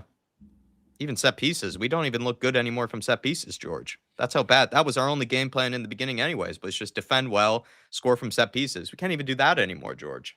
It's unbelievable. Chris saying, get Frank out now. Enough is enough. That's all I've been saying, Chris. Yeah. Enough is enough. I'm done. I already was done. I wanted him gone weeks ago. I wanted to bring in an interim manager probably about a month ago. If he stays in for one more game, I'm going to lose it, Chris. I'm going to lose it. Sean Hurl saying, this is shambolic. I have no faith in the boardroom or the touchline. Yeah. Leadership is AWOL. Play style is awful. Stable. Needs to clear out the stench. Yeah, the stench of this football right now. We stunk up the place tonight, Sean. Absolutely. But no, it was shambolic. I don't trust the boardroom as well to make the right decision. I actually am deeply worried by some of those articles that were coming out, Sean, about them giving this guy patience and time. It's crazy to even be seeing that. Like, I just wanted there to be radio silence, to be perfectly honest. I didn't want there to be any articles before this game about whether he was going to be given patience or time. I actually wanted the journalists to be left in the dark. I really hope that they're wrong, but I have a suspicion that they actually might have, you know, picked up on something that apparently is going to be shown time and patience. But no, he's got to go. The problem is, within the media, within like football and circles, Frank is a very nice guy. You know, he's very highly respected for the job he's done at Brentford. He's not a controversial figure like a Conte, Jose, or Ange, who got themselves sacked because they wouldn't play that game. They just wouldn't play the game. And the reason why Frank is still here, and it is because I can guarantee you people in the Lewis family series, he's a good guy. Patience, time, you know, media. You don't see the articles out there exposing his tactics or anything like they've done with every other manager at this football club, because they love the guy, because he gives us so much time explaining tactics, because it gives people that have no idea about tactics a little insight of what goes on at Premier League club, rather than actually just go and learn about tactics and everything else themselves. And that's why he's still here. It's because none of the external forces who have put pressure on Conte, Jose, and Ange and other managers to get sacked immediately are not putting that pressure on this guy, because he plays the game. No problem. Yeah, come round to my house. I'll give you an interview. 20 minutes, no problem. He plays the game. And that's why there isn't that clamour from external sources like there has been in Tottenham in years gone by, and sort of almost forced us into them decisions. C4 saying, what percentage are you going to, what percentage do you think that the board will actually sack him? I'm genuinely worried. I'm in the same boat as you, C4. I'm actually really worried. I'm leaning towards that they're not going to sack him. That's my real worry right now. Vinay's not a guy that's sacks. You know, again, the guy that they brought in to, you know, steer this club, Vinay. He didn't sack Arteta when they were finishing 8th and stuff like that, and the fans moaning it's not acceptable. No, stick with him. Keep backing him. Keep backing him. Keep backing him. Keep backing him. Yeah, there were so many times when the Arsenal fan base would have sacked Arteta, but he stuck with him. And I'm afraid he's going to do that with Thomas Frank. You're spot on, Dave.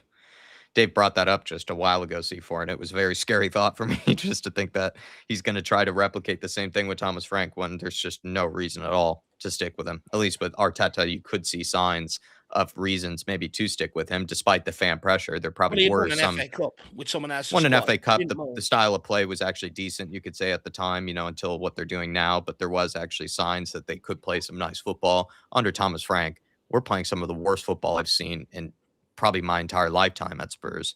And then also the results are single-handedly the worst of any manager in my lifetime right now under Thomas Frank. So it's just unbelievable that they could find any reason or any bit of evidence to back this guy or give him more time. Q7 saying Somerville was made to look like Vinny Jr. today. How any fan goes into any game confident of a win, I have no idea. We have had too many shocking performances to even believe in this team anymore. Yeah, I mean, Somerville, like, he's an okay player, but he was made to look like an unbelievable player today. Looked like Semenyo today. We're Exactly. He looked like Vinicius. He looked like Semenyo today. Paul Brown saying we sacked a manager that played to the club's motto for this crap. Exactly, Paul. Like, that's the thing. At least under Ange, like, there was a style of play that you could at least be encouraged by, that you could get behind, even if we were losing game in, game out. At least the style of play was a bit better. And that's what I'm saying. Like, the standards are so low that we were at least, tolerating it, because there was semblance and an evidence that there could be good football there. With Thomas Frank, it's some of the worst football I've ever seen, and it's some of the worst results I've ever seen of any manager. I just don't see any reason to keep this guy in charge anymore, Paul Brown. There's just nothing. There's nothing Thomas Frank is doing to warrant being given time or patience right now. Sonny J saying, tell Odebear Gray just ain't good enough. Spence too. Moani doesn't try. Everyone had a shocker, to be honest. Sonny J, I can't really think of anyone that necessarily had a good game, if I'm going to be perfectly honest. Outer S Fasari saying, I've been backing Vicario, but I'm done today. Vicario is too weak for this league. It's going to keep happening. Opposition players and managers know he's weak at set pieces. I'm starting to lose it with Vicario too. That's just how many. He's had more mistakes this season under Thomas Frank than he ever did under Ange. And I think already maybe even under Ange, there are question marks about him. And I've tried to back him a lot as well. But I just, even after today, it's hard to defend Vicario much longer. Jerome saying, I want Frank sacked, and I don't want the other fraud assistant coach here either. He got Ajax to lose 6-0 to an Azad Alkmaar team, and now it's with Spurs. Unbelievable. Yeah, I mean, I listened to some podcasts, Jerome, about what's going on around Europe outside the Premier League, and Ajax were absolute free fall under Johnny Heitinga. I don't think he's maybe if anything, it just shows just how clueless Thomas Frank is, that he was doing all these interviews for assistant coaches, and that's the guy that he came out with to bring in. The guy was doing a terrible job at Ajax. I'm worried. What annoys me, our problem is not being able to score goals to go and win games. So Frank goes, okay, I know what I'll do. I'll bring in another coach to work with the defenders. Yeah. Hello? Yeah. We got to score goals to go and win games, Tommy. We can't just rely on keeping a clean sheet and a corner or a set piece to go and win a game. It's not good enough at a club like this. When's it going to fucking get through his big mound of fucking air into his fat skull and fucking understand it? Honestly, I'm starting to get so pissed off and rattled by this guy. It's really winding me up. He just doesn't understand it. And the fact that he's bringing a defensive coach to work with the defenders, even though it was him that came in to work with the defense and bring that defensive structure and implement it. Why are you bringing someone else in to do it, even though you've already failed at it? How about bringing someone in that can work with the forward players? I believe it's left on Jason Cochrane. The guy was a centre-back. What does he know about fucking first touch, playing balls in behind, vision, shit like that? Seriously. Honestly. Yeah. Chris, really appreciate the support, by the way, Jerome, and thanks for everybody for all the support today. If you guys can, do smash the like button. Chris saying, get that fraud. Give me a minute. Chris, get that fraud Frank out. He held Brentford back, and now he's screwing us over. Get that fraud Frank out. Completely agree, Chris. Gene D, good to see you. He's saying vinaigrette is better than sacking Frank. He's got to go, man. He's got to go. Gene D. This is phase 1 from Thomas Frank. Oh, geez. I don't even want to know what phase 2 could be like. Might be relegation if it's phase 2. We've won 3 out of the last 15 matches, says El Dante. We've lost to teams that are also in terrible form. Like, he's had so many opportunities to pick up a winning run against very beatable teams, teams that have been losing week in, week out, not picking up any results. And he gives them their first win instead of getting us any sort of semblance of an idea or giving us any sort of semblance of a chance to maybe go on a winning run. It's unbelievable, man. Unbelievable. This guy has just lost to everyone at this stage in the Premier League. There's no reason at all to stay. I mean, they're not doing much of a better job at the minute. At least what Daniel Levy is that he would sack the manager. Surreal. Gessler, always spot on. David Jack, great call and comments as usual. Thank you, Gessler. Do appreciate your support, man. If the owners have any ambition for success, they need to boot Frank out now. I agree, man. They just got to bite the bullet. Just get him gone. Drop kick your teacher. Not going to lie, boys. I had a bad feeling coming into this one. I didn't expect us to walk. maybe as naive, to be honest, artist T, but I just knew that. I mean, West Ham are terrible. Like anytime I've watched them, they're awful. Like every player, almost every player in their team, bar Jared Bowen, they all stink. And they've made to look like Prime Madrid today. That's how bad we are, I guess. But maybe you saw it before I did, to be fair. But at least I knew we were shit. I knew we were terrible. But I didn't And think we let's were not this even get bad. onto the fact that they didn't even play Paqueta today because he wants to get out of there. You know what I Yeah, mean? One of their best players, by the way, and they still create a host of chances. yeah. I'm amazed that even any player like Conor Gallagher now wants to even come to us, Artist T. That's how bad we look under this manager. Well, he's Agent dead. Chi is saying, let's see what Romero's going to tweet tomorrow. Yeah. Hopefully it's time to go. Hopefully that's what Romero tweets. Hopefully Well, Romero just I gets haven't Frank seen out. anything come out of a Frank interview yet, which usually you start to get stuff dripped out by now. Let's hope. Let's hope. Bring back the protests, says Krusty. I think there were protests today, but they have to start happening regularly. But only 100 people turned up. You know, That's like insane. what's the point of people organizing protests if people aren't going to turn up? You know, I'm actually shocked to hear that. I didn't know like that was the everyone case. moans about what's going on. No one's happy with it. And you know, No one people does that come anything. into our comments, not all of them are worldwide fans. There are match day going fans, but where are the numbers turning up then if you're not happy? Chelsea organised one today. They had a couple. They had a few hundred at it. We could barely muster That's 100 amazing. if reports are led to be believed. It's, I don't know. Maybe people are just there to have a day out, I guess, but I don't really want to believe that. I'd like to think that everyone is fed up with this. You would like to think everyone's fed up with what's going on and what's been happening, but if there's The only fact that 100 someone says, people "Where's showing the up to the protest?" protest, shows how many people turned up today. You know what I mean? yeah. Solar Life Portugal is saying, I expected a loss and now have to take grief off of the spammers. Yeah, man. Losing to West Ham at home is unacceptable every time. But this might have been the worst loss I think we've had to West Ham at home because we got absolutely outplayed today. They deserve to win. They deserve to win. They completely destroyed us. And the It thing was is, we already weren't unacceptable. I unlucky. remember we lost to them under Ange, and that was unacceptable. But I do remember us actually being the better team in those games. So I think it wasn't excusable, but at least you kind of felt like we did sort of do enough to try to win the game. I mean, we could have been 4-0 down at halftime. Solar We Life. weren't even We could have been unlucky. 4-0 down. Yeah, we If weren't this was a unlucky. West Ham team with a bit more confidence and running through them, they would have buried us 4 or 5 today. They would have. Yeah. I can't even remember the last time West Ham scored 2 goals in a game. Sonny J saying that was a great comment earlier, saying that Somerville looked like Vini Jr. today. Yeah, he did. Yeah, an absolute unbelievable game. Burke saying, I'm not sure how a couple of fans still support and back Enoch, Frank, and Enoch out. It's insane that I'm shocked. I'm actually shell-shocked to hear that only 100 people show up to the protests. It's unbelievable. Unbelievable. I don't like Dave and I this season. I mean, I don't see any reason to be going to the games this season at all. I think all the pressure should be on the manager and the ownership. All the pressure should be on them because they've made this team practically unwatchable. I don't see any reason to give. I would love to give them my money. I would love to actually go to a game, but this season, with how everything's gone under Thomas Frank, with also the lack of ambition from the board as well, like I see no reason to give them my money. To be But the honest, thing I is, would. like, you think they'd take notice of that today? We may lose here today, and they'll just go, well, we lost, but only 100 people turned up. It's a 60,000 seat stadium. Clearly can't be too disgruntled. That's the way they'll view it. They're so far out of touch with reality. That's the way these guys will view it. Q7 saying he brought Heitinga in to help the center back score more goals, Dave. You should know this. Yeah, sorry about that. Yeah, we should have copped onto that.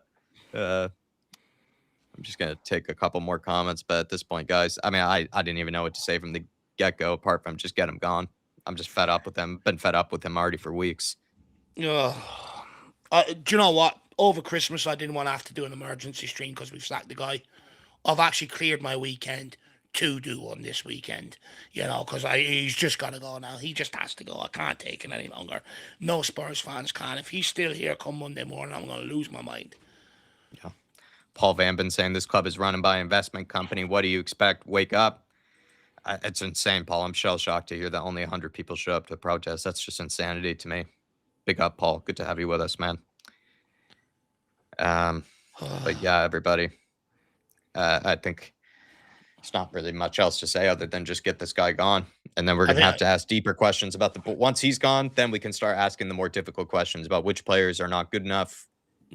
Also pressure on the board about them not doing enough, also selecting the wrong manager in the first place. But before we address any of the deeper problems, we got to get this guy gone. He has to get him gone first, and then we can talk about the other stuff. I think that's where I'm at. Like, as much as I'm willing to have conversations with people, I'm happy to have conversations with people about which player isn't good enough, squad not being good enough. We got to get the manager gone first. He is driving us to relegation. There's no reason we should be this bad. There's no reason we should be this bad.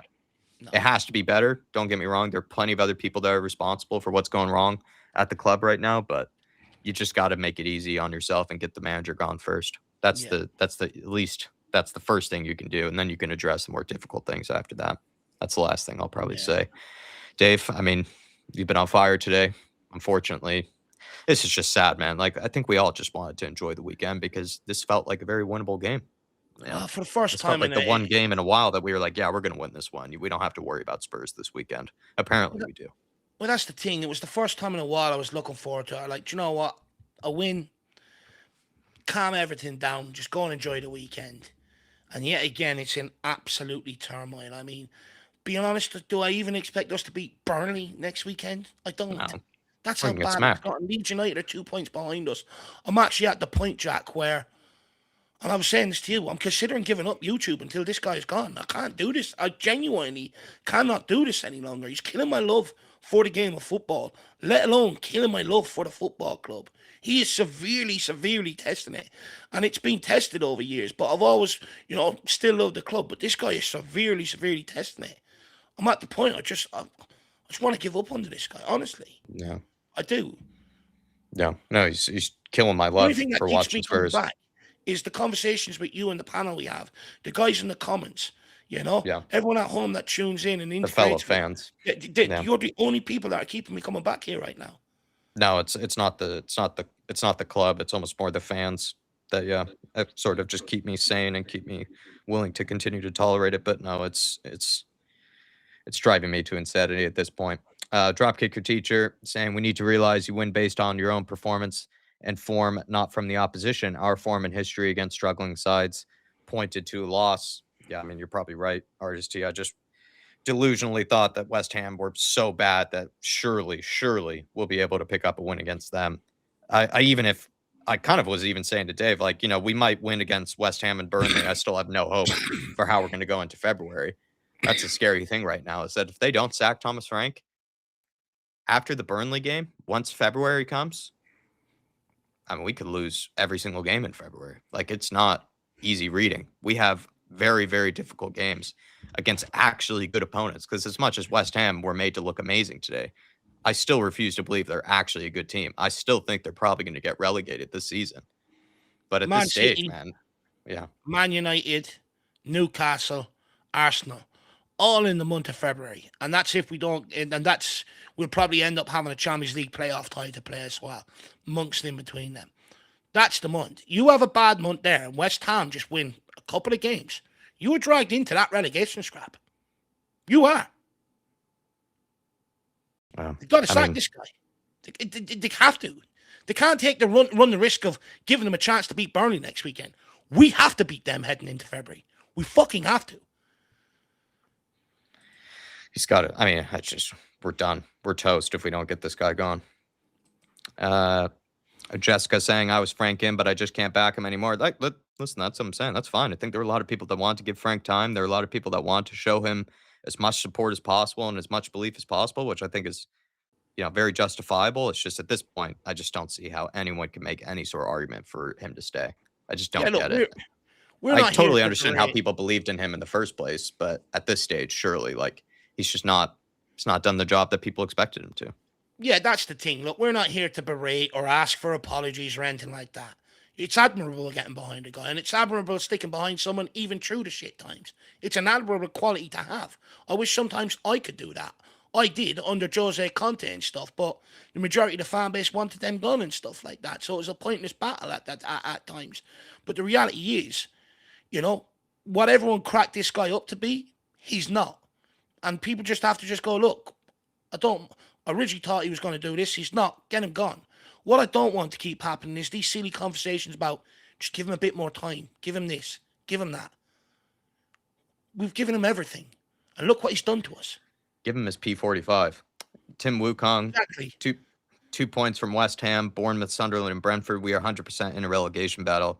Yeah, Tim, like that's what I was saying earlier. It's just we've been playing against teams that are actually great opportunities to go on a winning run, to build that bit of confidence, that sort of sense of form. And we've lost to nearly all of them or dropped points to nearly all of them at this point. So going into February, we stand no hope. I'm very, very worried about how February is going to go now. I feel like we will be pulled and dragged into a relegation, which I think was not honestly possible. But at this point, I'm very worried that we will be dragged into this relegation battle. We could be, or at least we probably will be finishing 17th again by the looks of things. I think Forest probably will catch up to us. Leeds will catch up to us. It's Well, just shocking, man. I think the fact that there's no quotes from a post-game interview yet is telling that maybe he has been brought in for discussions, because usually you're getting some sort of explanation by now. You're not getting anything, not even from an assistant coach. At least that would save my weekend to know that, we just don't have to talk about him anymore. I'd be back here in 2 hours' time, Jack. Yeah, seriously. But I think, honestly, PH family, good to see you, man. I know you went to the game. He's saying come back from the stadium. That was so bad. Yeah, PH, man. I'm sorry. I'm sorry, dude. Yeah. At this point, I would say save your money, save your time. Yeah. Pick up a new hobby for the time being until he's gone. That's what I would say, man. Go on runs, start working out, play some golf, whatever, that you feel like you've been meaning to do this year. Get it started now. Thanks for all the support, by the way, everybody, today. Like Dave said earlier, you're the ones who are keeping us sane. I think Dave and I would have tried to strangle each other just so that we didn't have to watch this game any longer. But you guys have kept us sane and also given us things to talk about. So we do really appreciate you guys. A lot of really, really generous support today from a lot of you guys. Do smash the like button on your way out. We'll be staying in touch, though. It could be the case they might be getting sacked. I don't even know what to do, fan dude. show this Monday. Would love to hear from you guys, fan show wise. Sometimes it's nice for us to just shut up and hear from you guys and hear your frustrations or what you think might be going wrong, or just to hear it put in different words, different voices. Always good. So we encourage that. So please, everybody, come on. Have a sit down with us, chat about what's going wrong. And yeah, Dave, anything else to add? No, not really. I think I don't even know whether to do a post-match reaction and Twitter reaction. We just sit by the computer and wait for an announcement. I don't even know what to do. And to be honest with you guys, I don't even know how I have anything more to say on today. I'm just completely gutted and deflated. Like, at the end of the day, I just, anybody but these lots. I'm just so deflated. But look, try not to let Tottenham dictate or ruin the rest of your weekend, guys. You still got Saturday night and Sunday. Hopefully you can make the most of it. Have a good weekend, everyone. Try to have the best weekend you can, everybody, because it could be the case that we might be having to talk about him going. Hopefully that's the case. At least that would save my weekend to know that I don't have to worry about Thomas Frank anymore and have him stress me out. Appreciate you all. Again, thank you for all the generous support. So many people in the house today. Had well over, I think, 1,200 people at one point in the chat. So really do appreciate you guys. Smash the like button, please, so we get more and more people over here to go through this roller coaster that is Tottenham Hotspur. And we'll see you all next time, everybody. Come on, you Spurs. Frank out. Come on, you Spurs. Get him gone.